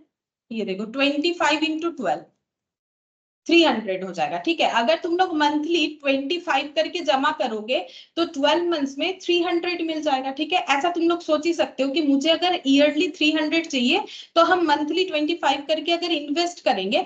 अब देखो ये 25 रुपीज तुम लोग एक बॉक्स में रखते जा रहे हो, रखते जा रहे हो, रखते जा रहे हो, तो वो एक साल बाद 300 तो बन जाएगा। लेकिन तुम लोग अगर इसी पैसे को कहीं इन्वेस्ट करते तो मतलब 25 रुपए करके मान लो कि बैंक में इन्वेस्ट कर दिया। ठीक है, कि हर मंथ का इन्वेस्टमेंट का स्कीम ले लिया, इन्वेस्ट कर दिया, तो ये 300 पे जो है इंटरेस्ट लग के वो बढ़ सकता है। तो यहाँ पर वही बोल रहा है कि उनको प्राइस का खर्चा निकालना है, इसीलिए वो एक फंड क्रिएट करना चाहते हैं। उस फंड के पैसे को अपने पास रख के क्या करें, क्योंकि पैसा तो चाहिए ईयर के एंड में। तो बोल रहे हैं कि फंड में जो भी पैसा होता है वो हम लोग इन्वेस्ट कर देंगे ताकि हमें इंटरेस्ट मिले। कितना इंटरेस्ट मिलेगा, बोल रहे हैं 10% कंपाउंड इंटरेस्ट पर एनम, और प्राइस कितना करके देना है, 300 एवरी ईयर। मतलब ये ए हो गया मेरा एन्युटी। ठीक है, ए मेरा क्या हो गया, एन्युटी। लेकिन ये एन्युटी जो है ना, ये एन्युटी जो है इसको हम लोग परपिचुएटी बोलते हैं। बताते हैं क्यों बोलते हैं, देखो इसको हम लोग बोलेंगे परपिचुइटी। ठीक है, ये नया चीज सीख रहे हैं हम लोग, इसके पहले नहीं किया है। परपिचुइटी कैसा होता है, जस्ट लाइक एन्युटी ही होता है, थोड़ा सा अलग होता है। ठीक है, अलग क्या है बोल सकते हो, एन्युटी के साथ अलग इसमें क्या है, देखो एन्युटी में क्या है, एक सेम अमाउंट का हमें पेमेंट या रिसिप्ट होता है। यहाँ भी एक अमाउंट तो मेरा फिक्स्ड है। ठीक है, रेगुलर बेसिस पे होता है, इनको भी ईयरली चाहिए। ठीक है, और यहाँ पर क्या होगा, देखो 4 कंडीशन था एन्युटी के केस में। 4 कंडीशन था कि मेरा एन्युटी का जो कंडीशन है वो सेम अमाउंट होना चाहिए, रेगुलरली होना चाहिए। रुको दिखाते हैं तुम लोग, अच्छा इस पीडीएफ में तो नहीं है, कोई बात नहीं, हम लिख के दिखा देते हैं। देखो एन्युटी का हम लोग का क्या क्या रूल्स रेगुलेशंस था। सबसे पहले पीरियोडिक पेमेंट होना चाहिए, पीरियोडिक। ठीक है, जो कि यहाँ पर भी हो रहा है, 300 रुपीज हमें ईयरली देना है। अच्छा, सेम अमाउंट होना चाहिए, तो यहाँ पर भी तो हो रहा है सेम अमाउंट मुझे 300 करके प्राइस के लिए चाहिए। ठीक है, रेगुलर चाहिए। ठीक है, रेगुलर, तो यहाँ तो ये नहीं बोल रहा है कि एक साल देंगे उसके बाद नहीं देंगे, तो रेगुलरिटी इस क्वेश्चन में दिख रहा है हमें, रेगुलरिटी तो है, ईयरली हर बार देते जाना है। और एक फिक्स्ड, एक जो है स्पेसिफिक टाइम पीरियड के लिए होना चाहिए, स्पेसिफिक या स्पेसिफाइड टाइम पीरियड बोल सकते हो, उसके लिए होना चाहिए। वो पॉइंट यहाँ पर मिसिंग है कि ये जो प्राइस का खर्चा है ये कितने साल चलेगा, 4 साल, 5 साल, 6 साल, 7 साल, कुछ नहीं बोला है, ठीक है। तो ऐसी चीज को बोला जाता है परपिचुइटी, ठीक है। परपिचुइटी का मतलब है जो चलता जाएगा, जो खत्म नहीं होता है, उसे हम लोग बोलते हैं परपिचुइटी, ठीक है। परपिचुइटी का मतलब हो गया जिसका टाइम जो है, टाइम पीरियड जो है वो अनलिमिटेड है, ठीक है। जिसका टाइम पीरियड अनलिमिटेड है उसको हम लोग बोलते हैं परपिचुइटी। इसलिए परपिचुइटी के फॉर्मूले में हमें किसी तरीके का जो है एन का यूज नहीं करना होता है, ठीक है। परपिचुइटी का मतलब जिसका टाइम पीरियड जो है अनलिमिटेड है। देखो हम तुम लोग को एक बार समझा तो दिए, एक बार दिखा भी देते हैं। देखो यहाँ पर मिल जाएगा, तुम लोग दिखाते हैं। परपिचुइटी यहाँ पर मिलेगी।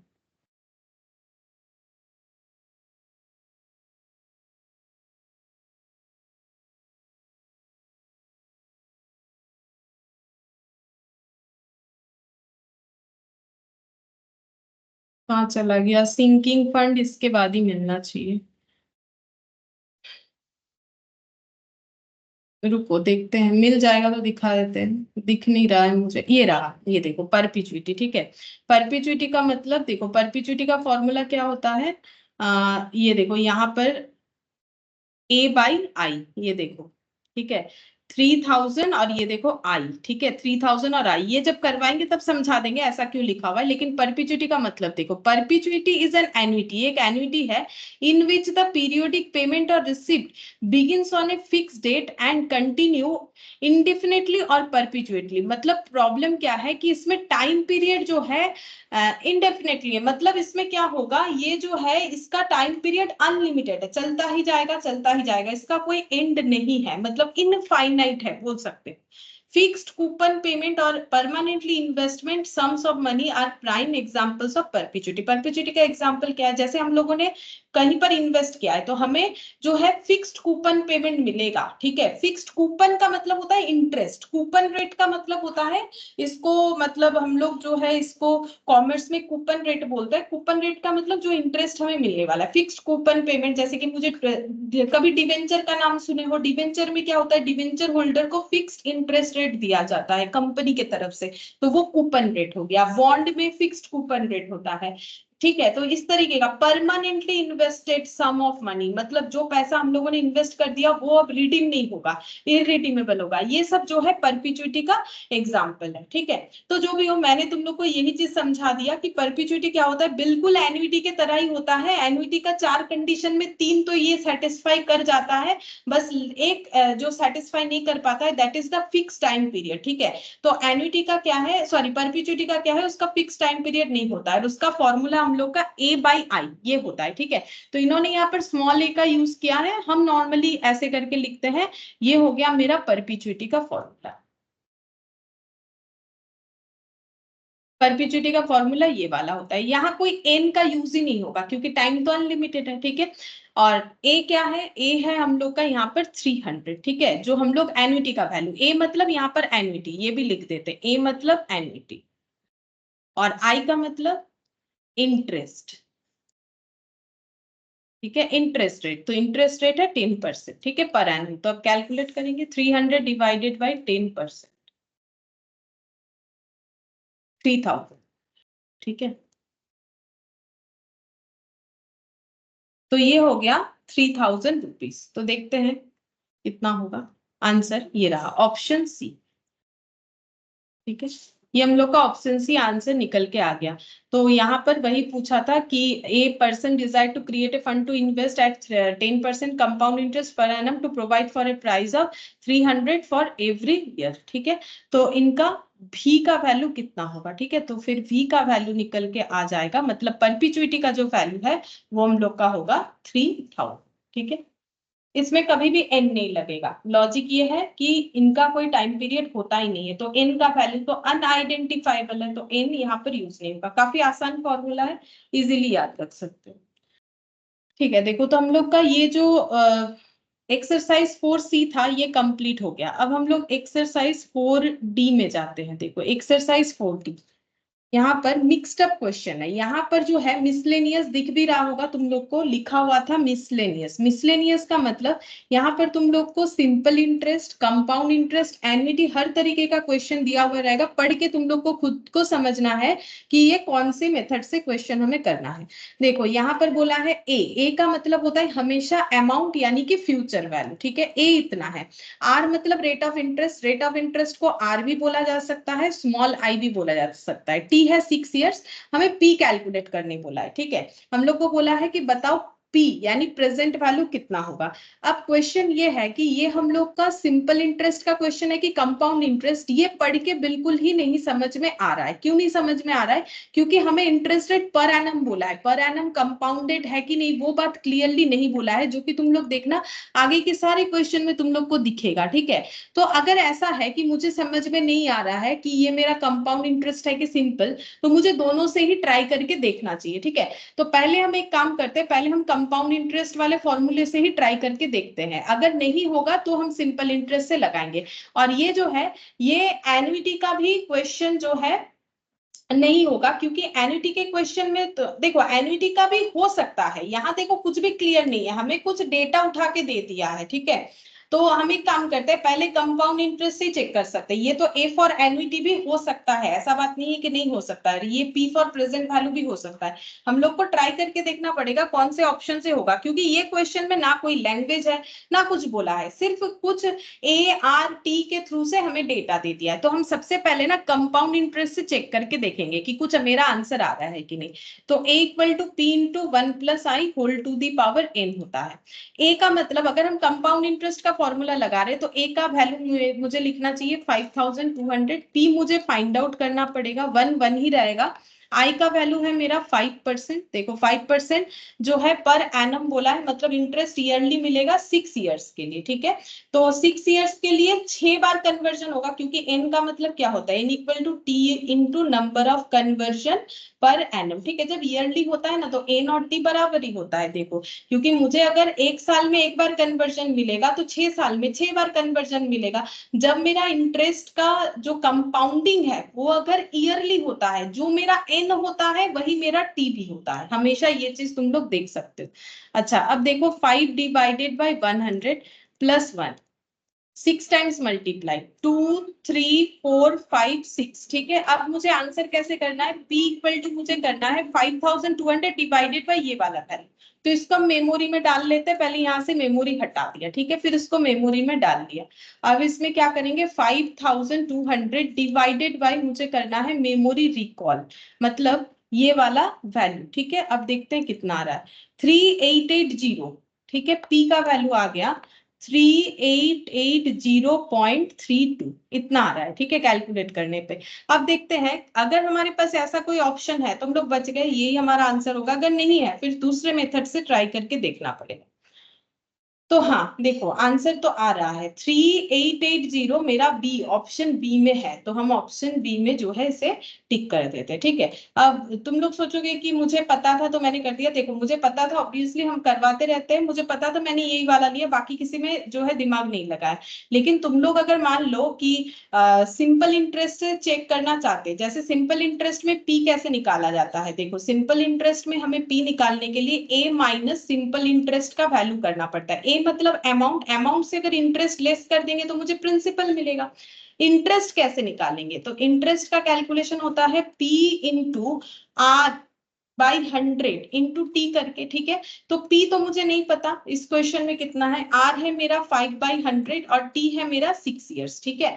तो अब देखो सिंपल इंटरेस्ट कितना बन रहा है, सिंपल इंटरेस्ट मेरा बन जाएगा ये हो गया 30, 5 इंटू 6 30 डिवाइडेड बाई 100, ये हो गया 0.3, मतलब हम बोल सकते हैं P इंटू 0.3 सिंपल इंटरेस्ट। अब यहाँ पर A देखो कितना है 5200, सिंपल इंटरेस्ट कितना लिखेंगे 0.3p इक्वल टू p, ठीक है। अब ये इधर चला जाएगा तो प्लस हो जाएगा, तो 5200 equal to p plus 0.3p। तो इसमें 1 ऐड हो जाएगा। 1 क्यों ऐड हुआ, क्योंकि इसके आगे कुछ नहीं है मतलब 1 है, ठीक है। तो 5200 इक्वल टू 1.3p। अब देखते हैं p का वैल्यू 5200 डिवाइडेड बाई 1.3 करने से कितना आता है। 4000 आ गया। देखो लेकिन हम लोग के पास 4000 का कोई आंसर नहीं है। अब तुम लोग सोच ही सकते हो कि अगर हम पहले सिंपल इंटरेस्ट से ट्राई करते हैं और मेरा आंसर 4000 कैलकुलेट होके आता है तो क्या हम नन ऑफ दिस आंसर दे देंगे? नहीं, क्योंकि क्वेश्चन में तो क्लैरिटी नहीं है कि क्वेश्चन को कैसे करना है। तो अगर सिंपल इंटरेस्ट से देखने से मेरा आंसर डी के तरफ जा रहा है तो ऐसा नहीं कि डी पे टिक कर दोगे। अभी सारा मेथड तो चेक कहाँ किया है, तो सिंपल इंटरेस्ट के बाद कंपाउंड इंटरेस्ट चेक करो, जैसे पढ़े हो वैसे एक एक इंटरेस्ट का फॉर्मूला लगा के चेक कर सकते हो। और जैसे ही हम लोगों ने कंपाउंड इंटरेस्ट पे चेक किया हम लोग को आंसर मिला 3880। ठीक है, तो इसका मतलब ऑप्शन बी से तुम लोग का आंसर मैच हो जाता है। तो इसके आगे तुम लोग को चेक करने का जरूरत नहीं। इतना प्रॉब्लम इसीलिए है क्योंकि क्वेश्चन में किसी तरीके का क्लैरिटी नहीं है। अगर क्लैरिटी होता तो फिर ये चेक करने का जरूरत नहीं था। इसीलिए तुम लोग के तसल्ली के लिए मैंने एक बार सिंपल इंटरेस्ट से भी ना तुम लोग को चेक करके दिखा दिया कि देखो सिंपल इंटरेस्ट से अगर चेक करते हो तो वो कैसे होगा।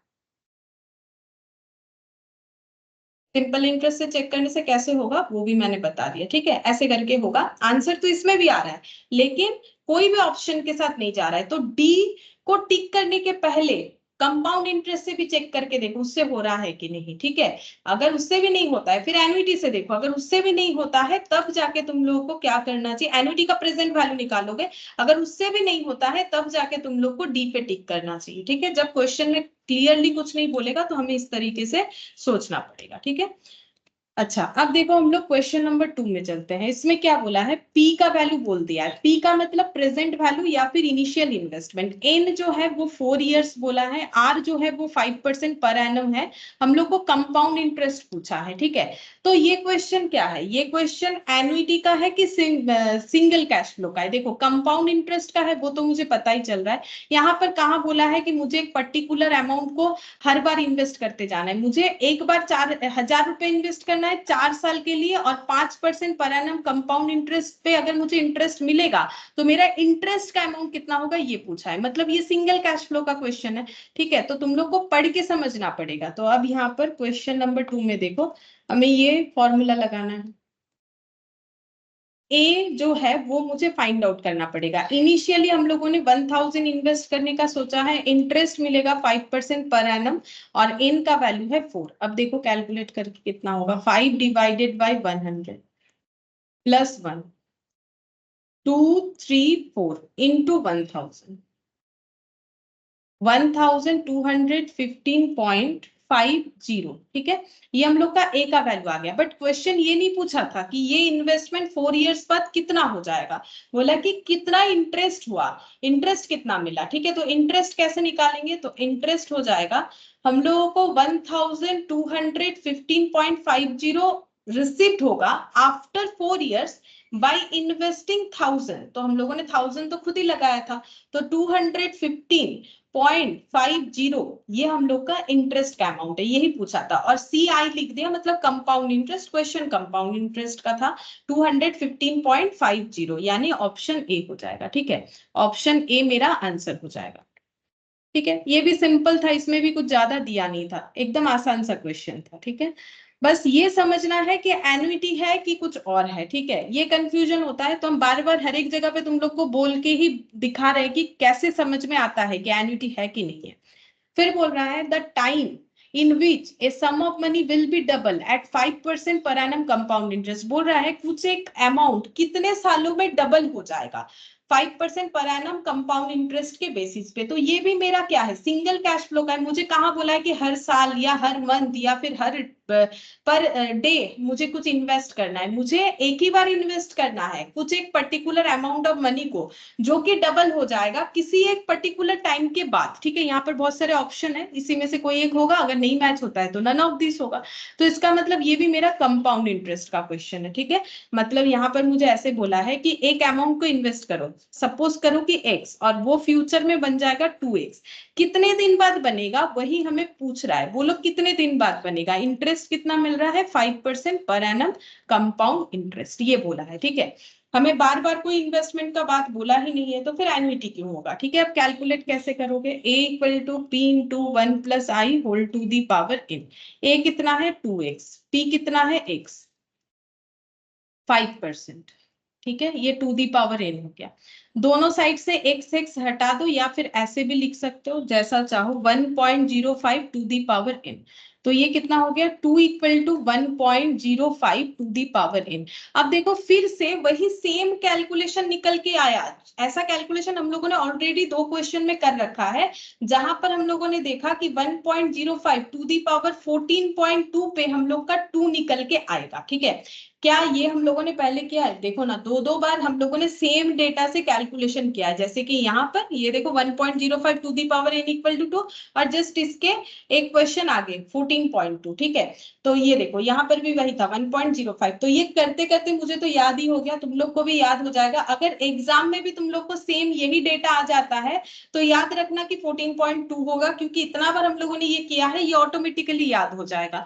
तो देखो यहाँ पर कैलकुलेट भी तुम लोग को नहीं करना पड़ेगा। फिर 14.2 ईयर्स ऑप्शन भी दिया हुआ है, तो ऑप्शन हम लोग का सी हो जाएगा 14.2 ईयर्स, क्योंकि इसके कैलकुलेशन से मेरा 14.2 ईयर्स कैलकुलेट होके आएगा। ठीक है, तो 14.2 ईयर्स बाद अगर हम लोग किसी पर्टिकुलर अमाउंट को रखते हैं जिसपे हमें 5% पर एनम इंटरेस्ट मिलेगा, तो फिर वो अमाउंट हम लोग का डबल हो जाएगा। अच्छा, अब देखो फोर्थ नंबर में क्या बोला है? If A equal to 10,000, N equal to 18 years, R equal to 4%, compound interest P will be। ठीक है, हम लोग को बोला है A है 10,000, N है 18 years, R है 4% पर एनम कंपाउंड इंटरेस्ट बोला है। मतलब ये सिंपल इंटरेस्ट का तो होगा नहीं, P कितना होगा।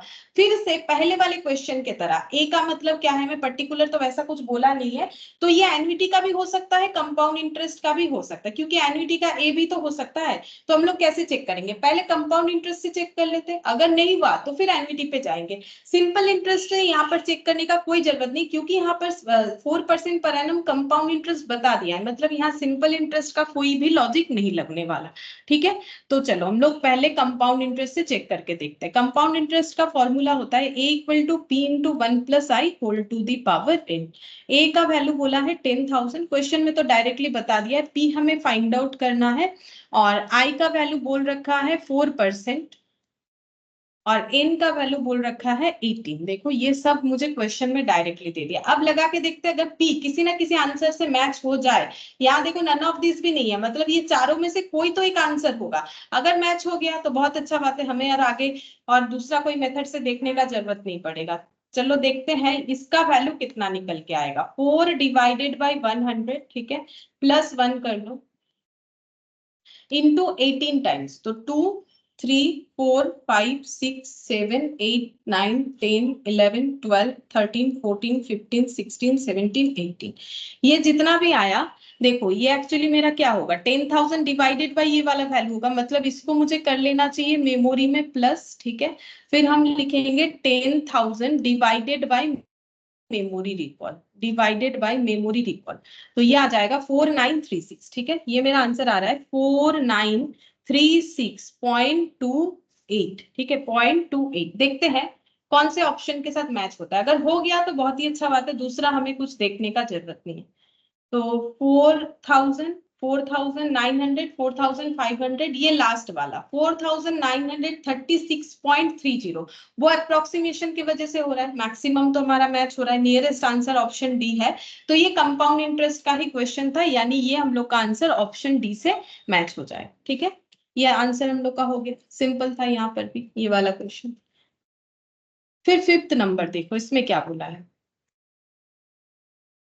The time by which a sum of money would triple, मतलब कितने समय में कोई एक अमाउंट 3 गुना हो जाएगा। ट्रिपल का मतलब होता है 3 गुना, itself eight 8% per annum compound interest. 8% per annum compound interest rate पे अगर इंटरेस्ट मिल रहा है तो कितने समय बाद कोई पैसा 3 गुना हो जाएगा। तो ये भी एन्युटी नहीं है, क्योंकि एन्युटी में मुझे कुछ एक अमाउंट हर बार डिपॉजिट करते जाना है, लेकिन यहाँ पर एक ही बार डिपॉजिट करना है और वो कुछ टाइम बाद वो 3 गुना हो जाएगा। ठीक है, तो ये क्वेश्चन कुछ ऐसा हो जाएगा, सेम वही डबल वाले क्वेश्चन के तरह ही है। ये देख, अभी x रखना है, कुछ टाइम बाद वो 3x हो जाएगा, कितने टाइम बाद वो तो नहीं पता।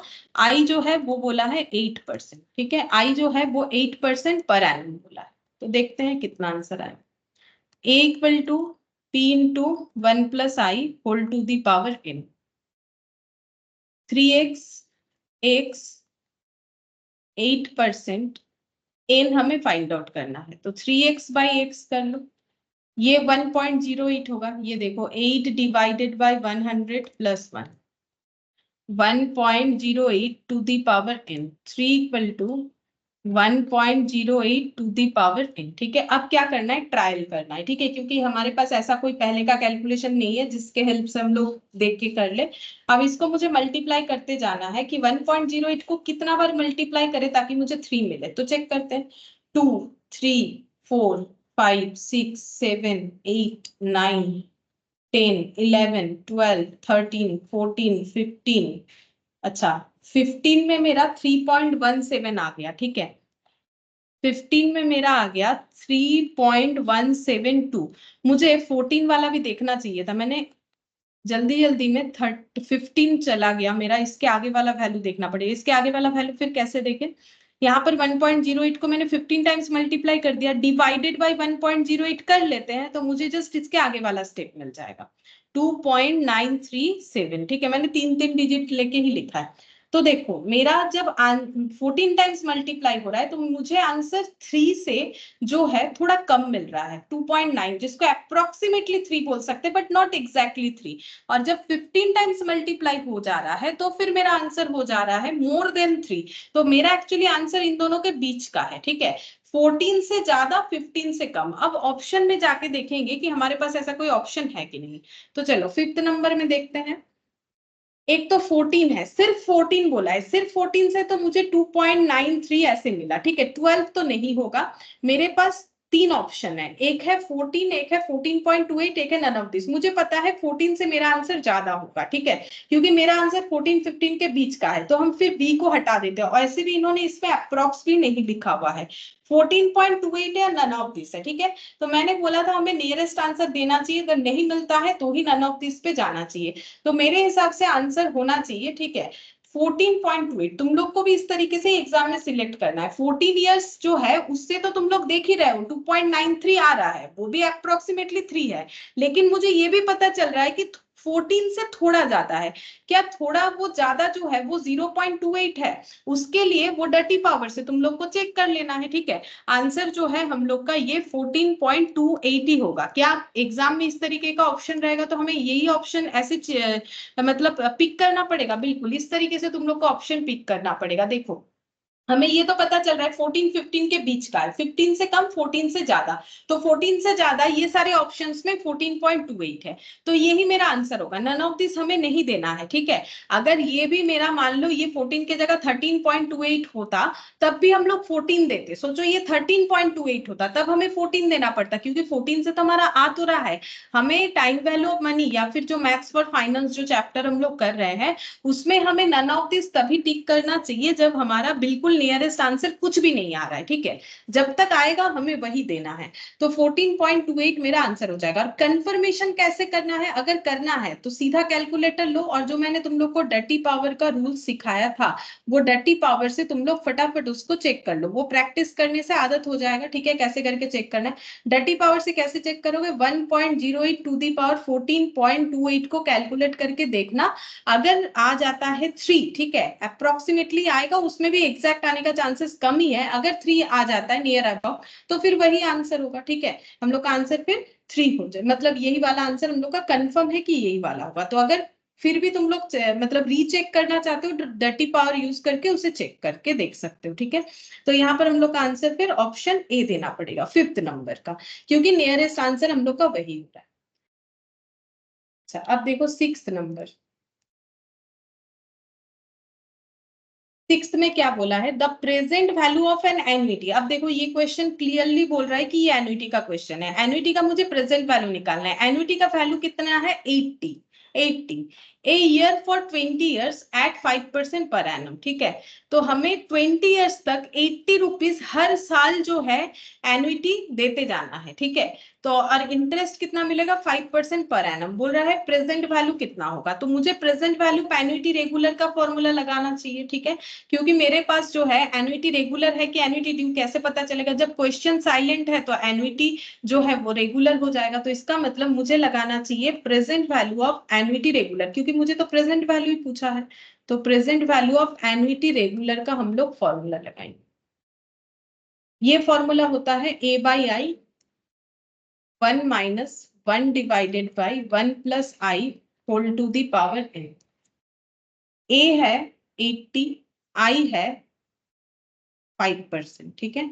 ए देखो एन्युटी 80 है, आई है 5% per annum compound interest 1 minus 1 divided by 1 plus 5% to the power 20, क्योंकि 20 इयर्स का ये स्कीम है। देखो 20 इयर्स तक बोला है 20, ठीक है। हम लोग को फाइंड आउट करके देना है प्रेजेंट वैल्यू कितना आएगा, तो देखते हैं कितना होगा।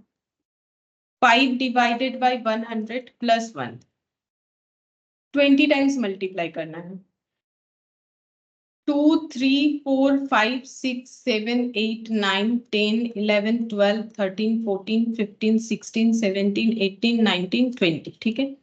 जितना भी आया इसको मुझे मेमोरी में रखना है, तो यहाँ से पहले मेमोरी को हटाएंगे, इसको करना है memory plus 1 divided by memory recall, जितना भी आया ये वाला -1, माइनस प्लस से इसको हटा देना है, into 80 divided by 5%।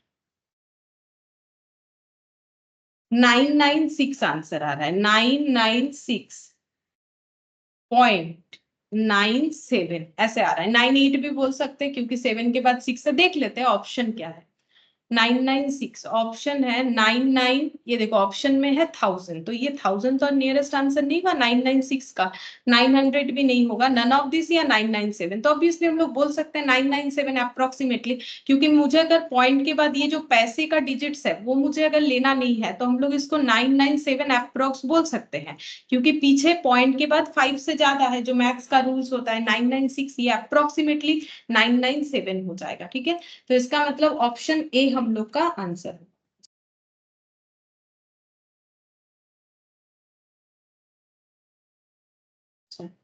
Seventh number, seventh number का देखो क्या बोला है।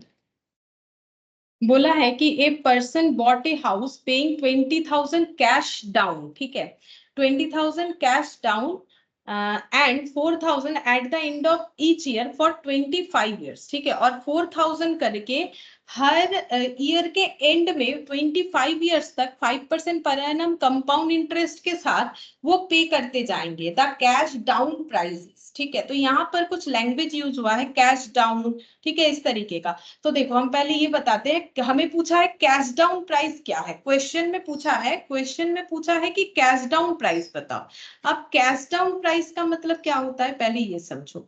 कैश डाउन प्राइस का मतलब होता है कि अगर हमारे पास पैसा अवेलेबल होता तो हम लोग लोन वोन के चक्कर में नहीं जाके पूरा पेमेंट जो है कैश में ही कर देते, तो हमें जितना देना पड़ता, मतलब सीधा बात है, कैश परचेस करने पे जितना अमाउंट देना पड़ता है उसको हम लोग बोलते हैं cash down price. Cash down price का मतलब है कैश परचेस करने पे जितना पेमेंट करना पड़ेगा। देखो अगर हम लोग किसी चीज को पूरे कैश में परचेस करने के लिए केपेबल है तो हमें किसी तरीके का लोन नहीं लेना पड़ा, कोई इंटरेस्ट भी नहीं देना पड़ेगा।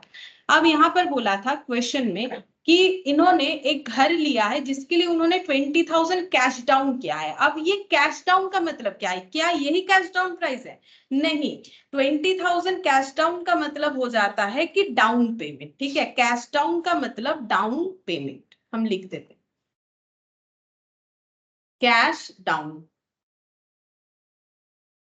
कैश डाउन का मतलब है डाउन पेमेंट। कितना किया है? 20,000। लास्ट दिन एक टीवी का क्वेश्चन आया था तो मैंने बताया था डाउन पेमेंट का मतलब होता है कि अगर हम लोग मान लो होम लोन ले रहे हैं, तो ऐसा नहीं है कि मेरा अगर मान लो 20 लाख का घर है तो बैंक मुझे 20 लाख लोन दे देगा, कभी नहीं देता है, ठीक है। बैंक बोलेगा कि आपको कुछ एक डाउन पेमेंट करना पड़ेगा, जैसे कि लोन अमाउंट पे वो डिपेंड करता है। लोन अमाउंट पे बोलेगा 5%, ठीक है। जैसे कि 20 लाख का 5% मतलब जितना होगा उतना डाउन पेमेंट करना पड़ेगा, बाकी अमाउंट का बैंक लोन देगा। बैंक कभी भी 100% अमाउंट पे लोन नहीं देता है, ठीक है। ये रूल्स है, 100% अमाउंट पे नहीं देगा। आप तो इतना बड़ा घर खरीद रहे हो, आप बोल रहे हो लोन दे दोगे मतलब ईएमआई पे कर दोगे, ये आपके लिए पॉसिबल है, तो फिर आप कुछ तो डाउन पेमेंट करो, कुछ तो पैसा होगा आपके पास। ऐसा थोड़ी है कि आपके पास कुछ भी नहीं होगा और आप घर खरीदने जा रहे हो, ऐसा किसी पॉसिबल नहीं होता, ठीक है। आप अगर 20 लाख का 10 लाख का जितना भी घर खरीद रहे हो उसके हिसाब से आपको एक डाउन पेमेंट करना पड़ेगा, तो बैंक उसके हिसाब से एक डाउन पेमेंट लेता है, तो दैट इज कैश डाउन, ठीक है। तो इन्होंने पहले डाउन पेमेंट किया कितना, 20,000, ठीक है, और बाकी पैसा जो ये नहीं दे पाए उसका उन्होंने लोन ले लिया होगा। जैसे उस दिन वो टीवी वाला जो क्वेश्चन था, 13,000 का टीवी था, 3,000 उन्होंने डाउन पेमेंट किया था, 10,000 का लोन कर लिया। तो यहाँ पर भी देखो बाकी जो अमाउंट है उसका लोन कर लिया गया है, जिस लोन को कैसे पे करना है, 4,000 करके 25 ईयर्स तक हर साल के एंड में देना है। हमें पूछा है कैश डाउन प्राइस क्या होगा, मतलब अगर हमें ये चीज जो है कैश में हम लोग परचेस करते तो हमारा प्राइस क्या होता, ठीक है। तो कैश डाउन प्राइस क्या होगा, कैश डाउन प्राइस का मतलब कैश परचेज वैल्यू, ठीक है। कैश परचेज में जो वैल्यू हमें पे करना पड़ता है वही कैश डाउन प्राइस होता है। अब हम यहाँ पर दिखाते हैं, देखो यहाँ पर कैश डाउन प्राइस क्या होना चाहिए, कैश डाउन प्राइस हो जाएगा down payment plus lone taken, ठीक है।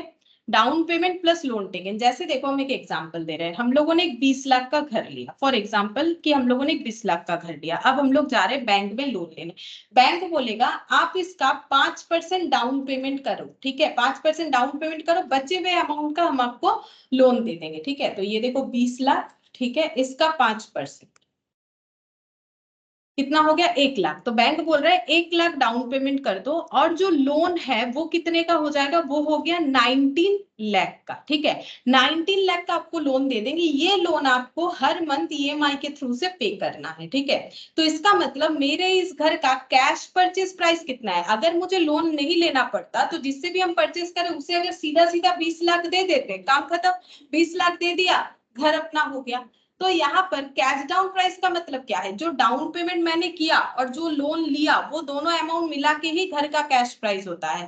अब लोन अमाउंट हम लोग दे नहीं पाते हैं तो फ्यूचर में मुझे 19 लाख की जगह काफी ज्यादा पे करना पड़ेगा, ठीक है। मतलब लगभग डबल हो जाता है होम लोन के केस में। क्या होता है, हर बार जो ईएमआई लेगा ना वो इतना उसमें इंटरेस्ट लग जाता है, ठीक है। तो वो भी देखो डिपेंड करता है इंटरेस्ट का रेट जो है, हम लोग जितना टाइम पीरियड ज्यादा लेंगे, जैसे मान लो 25 साल होता है, 15 साल होता है, 10 साल होता है, जितना टाइम पीरियड कम होगा ईएमआई का वैल्यू जो है अमाउंट में उतना ज्यादा होगा, लेकिन हमारा पेमेंट जल्दी जल्दी होगा तो इंटरेस्ट हमें कम देना पड़ेगा। जितना लंबा लोन होगा हमें इंटरेस्ट ज्यादा देना पड़ेगा, क्योंकि हमें इंटरेस्ट देते ही जाना पड़ेगा फिर, ठीक है। तो यहाँ पर कैश डाउन प्राइस का मतलब समझाना था मुझे। कैश डाउन प्राइस का मतलब है कि अगर हम लोग इस एसेट को मतलब कैश में परचेज कर पाते तो हमें कितना देना पड़ता। तो बेसिकली जो लोन लेने जा रहे हैं और जो डाउन पेमेंट वो दोनों मिला के ही तो हमारा कैश प्राइस होता, ठीक है। अब हमें ये निकालने बोला है, तो इसके लिए देखो down payment we know, down payment 20,000 है, मुझे क्वेश्चन में कैश डाउन प्राइस निकालने बोला है, तो हम निकाल लेंगे कैश डाउन प्राइस। कैसे निकालेंगे, मेरे पास डाउन पेमेंट तो अवेलेबल है बट मेरे पास जो अवेलेबल नहीं है that is the loan amount. Loan amount क्या होता है, प्रेजेंट वैल्यू होता है, ठीक है। अब लोन को कैसे पे कर रहे हैं, एन्युटी के थ्रू से, मतलब मेरा लोन टेकन का अमाउंट मुझे कैसे पता चलेगा, प्रेजेंट वैल्यू ऑफ एन्युटी को निकाल के। प्रेजेंट वैल्यू ऑफ अगर एन्युटी हम निकाल लेते हैं तो मुझे लोन टेकन का वैल्यू पता चल जाएगा।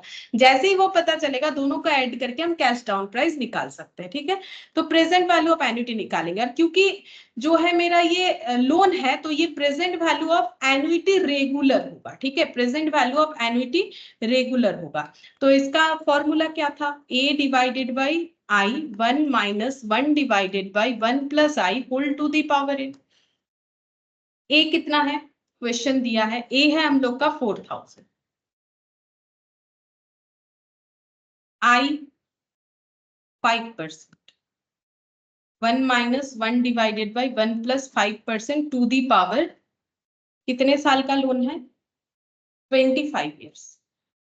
अब इसको कर लेना है कैलकुलेट, ठीक है। तो देखो 5 डिवाइडेड बाई 100 प्लस 1, इसको 25 टाइम्स मल्टीप्लाई करना है, 2 3 4 5 6 7 8 9 10 11 12 13 14 15 16 17 18 19 20 21 22 23 24 25।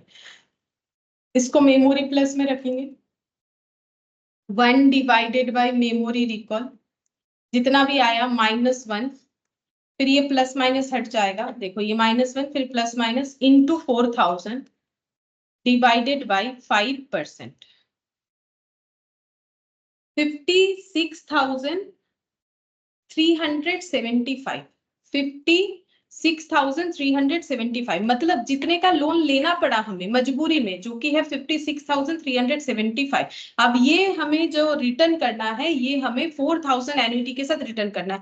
तुम लोग इसका फ्यूचर वैल्यू भी निकाल के देखना एन्युटी का, देखना जो लोन 56,375 है उसका हमें कितना ज्यादा देना पड़ रहा है। ठीक है, तो ये ऐड कर दो, अब इसमें हमें मिल जाएगा cash down price. Cash down price कितना हो जाएगा, 20,000 प्लस 56,375, तो ये हो जाएगा 76,375। मतलब अगर हमारे पास इतना पैसा होता, तुम लोग कैश में लेते, कैश में लेने से हमें सिर्फ 76,375 देना पड़ता। तो देखते हैं 76,375.50, वो पॉइंट के साथ छोड़ो, वो अप्रोक्सीमेशन के वजह से है, मतलब हमारा आंसर ये वाला जो है काफी ज्यादा मैच कर रहा है। ऑप्शन सी, सिर्फ पॉइंट के बाद का डिजिट को अगर छोड़ दो तो हमारा ये पूरा पूरा मैच हो रहा है, तो ऑप्शन सी जो है ये हम लोग का आंसर होगा। और जैसे मैंने बोला काफी ज्यादा लोन अमाउंट हो जाता है, तुम लोग देख सकते हो कि अगर 5,000 करके ऐसे दोगे तो फ्यूचर वैल्यू कितना हो जाएगा इस अमाउंट का, मतलब ये लोन का रीपे वैल्यू क्या होगा। तुम लोग खुद से फ्यूचर वैल्यू लगा के एक बार कैलकुलेट करके देखना कि कितना निकल के आ रहा है। ठीक है, और 8th नंबर देखो, इसमें क्या बोला है, A man purchased a house valued 3 lakh. He had paid 2 lakh at the time of purchase. मतलब ये हो गया डाउन पेमेंट, जब परचेस किया तब 2 लाख देना पड़ा। ठीक है, तो फिर 1 लाख वो नहीं दे पाए अभी तक, and agreed to pay the balance. Balance 1 lakh कैसे देना है, इंटरेस्ट रेट 12% पर annum, compounded half yearly in 20 equal half yearly instalment. यहाँ पर देखो काफी सारा चीज हमें बताया है। ठीक है, if the first installment is paid after 6 months from the date of purchase, then the amount of each installment is। ठीक है, बताते हैं। देखो सबसे पहला बात है कि इन्होंने घर खरीदा है जिसका एक्चुअली कॉस्ट था 3 लाख, इन्होंने 2 लाख का डाउन पेमेंट किया। हम दिखा देते हैं, यहाँ पर देखो परचेज किया है 3 लाख से और डाउन पेमेंट कर दिया है, डीपी लिख देते हैं 2 लाख। 1 लाख का फिर क्या हो जाएगा, लोन लेना पड़ेगा, ये नहीं दे पा रहे 1 लाख, तो 1 लाख का लोन हो जाएगा। अब ये कैसे पे करना है, हम यहाँ पर ड्रॉ करके देखा। 1 लाख पे करना है कैसे, यहाँ पर and the balance with interest rate 12% पर annum, compounded half yearly in 20 equal half yearly installment. मतलब हमें क्या करना है, 12% पर एनम इंटरेस्ट देना है, जो कि कंपाउंडेड हाफ ईयरली होगा। मतलब 1 ईयर में हमें इंटरेस्ट 2 बार देना है। क्या हमें 12% 2 बार देना है, बिल्कुल नहीं। 12% हम लोग का पर एनम है, लेकिन अगर ये पेमेंट मुझे कैसे कंपाउंड करना है, मतलब कैसे इंटरेस्ट पे करना है, कंपाउंड का मतलब हाफ ईयरली, मतलब 6 मंथ्स के गैप में मुझे इंटरेस्ट देना है। तो फिर मुझे कितना देना पड़ेगा, 6%, 6%। ठीक है, मुझे इंटरेस्ट देना पड़ेगा 6%, 6% ऐसे करके देना है। और ऐसे करके कितना सारा इंस्टॉलमेंट देना है, बोल रहा है 20 इक्वल हाफ ईयरली इंस्टॉलमेंट। मतलब ये 6 मंथ्स के गैप में मुझे 20 इंस्टॉलमेंट देना है, मतलब 1 2 हो गया। ठीक है, और उसके बाद देखो फिर यहाँ पर हो जाएगा 3 4 5 6 7 8। ठीक है, 7 8 ऐसे करके चलेगा, 7 8 9 10 11 12 13 14 15 16 17 18 19 20। हम दिखा देते हैं, देखो यहाँ पर फिर से 6 मंथ्स के गैप में 2 बार, फिर से 6 मंथ्स के गैप में, फिर से 6 मंथ्स के गैप में, तो कितना बार हो गया, 1 2 3 4 5 6 7 8 9 10 11 12 13 14 15 16 17 18 19 20 हाफ ईयरली इक्वल इंस्टॉलमेंट, मतलब हर एक इंस्टॉलमेंट इक्वल होगा। इस तरीके से हमें 20 पेमेंट्स में ये लोन का अमाउंट रीपे करना है। पूछा क्या है, पूछा है if the first installment is paid after 6 months from the date of purchase, जब परचेज हुआ उसके 6 मंथ के बाद से अगर हमारा फर्स्ट इंस्टॉलमेंट स्टार्ट हो जाएगा, अमाउंट ऑफ ईच इंस्टॉलमेंट, मतलब बेसिकली हमें ए पूछा है, इंस्टॉलमेंट मतलब एन्युटी, एन्युटी क्या होगा। ठीक है, देखो एन्युटी कैसे निकालेंगे, तो हमारे पास लोन का अमाउंट अवेलेबल है। ये जो हम लोग पे कर रहे हैं, क्यों पे कर रहे हैं, क्योंकि हम लोगों ने 1 लाख का लोन लिया था। लोन का मतलब प्रेजेंट वैल्यू, तो हमें प्रेजेंट वैल्यू लगाना चाहिए एन्युटी का। ठीक है, एन्युटी का प्रेजेंट वैल्यू लगाएंगे, वो भी एन्युटी रेगुलर का। क्यों, क्योंकि हम लोग का लोन का बात है। तो यहाँ पर हो गया a by I 1 minus 1 divided by 1 plus I whole to the power n।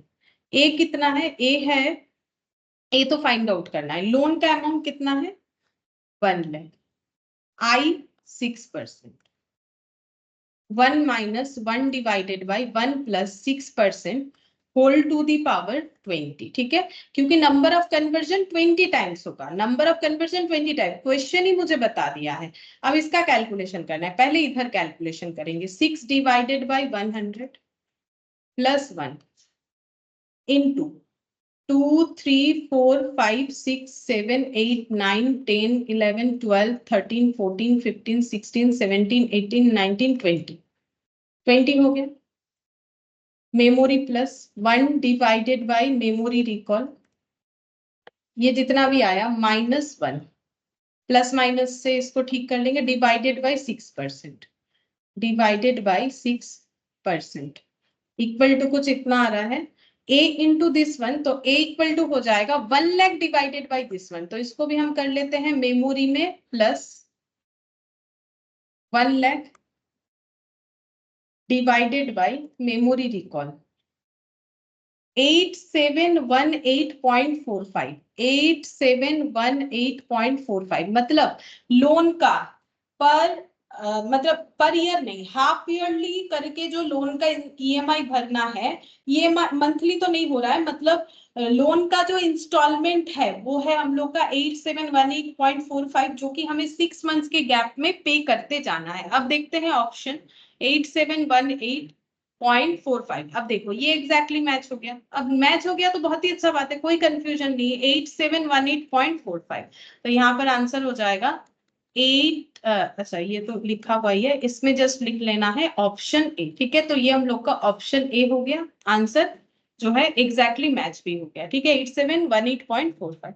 तो यहाँ पर हम लोग का कंप्लीट हो गया है। ठीक है, अच्छा ये एडिशनल क्वेश्चन बैंक, जैसे कि मैंने बोला था नॉर्मली किसी चैप्टर में हम करवाते नहीं है, लेकिन इसमें करेंगे हम लोग, ये इंपॉर्टेंट है इसीलिए। एडिशनल क्वेश्चन बैंक में लगभग हम लोग का 15 क्वेश्चन है। ठीक है, तो ये तुम लोग ट्राई करके देख सकते हो अगर करना चाहो तो। ठीक है, एडिशनल क्वेश्चन बैंक में 1 से लेके 15 तक, नेक्स्ट दिन हम लोग यही वाला पहले करेंगे, और इसके बाद अगर टाइम बचेगा, जो टॉपिक मैंने रखा हुआ था, ठीक है, छोड़ दिया था, जैसे कि लीजिंग, लीज का एप्लीकेशन, वो कुछ पॉइंट मैंने स्किप किया था, वो हम लोग उसके बाद स्टार्ट करेंगे, अगर 15 क्वेश्चन करने के बाद हमारे पास टाइम बचता है। अगर नहीं होगा तो फिर नेक्स्ट क्लास में करना पड़ेगा। ठीक है, तो नेक्स्ट दिन हम लोग जो है एडिशनल क्वेश्चन बैंक को पहले कंप्लीट करेंगे, उसके बाद बचा कुचा जो भी कुछ पॉइंट्स है उसको डिस्कस करेंगे। ठीक है, फिर आज हम लोग इतना ही करते हैं। Thank you ma'am. ठीक है, thank you ma'am, bye ma'am. Bye.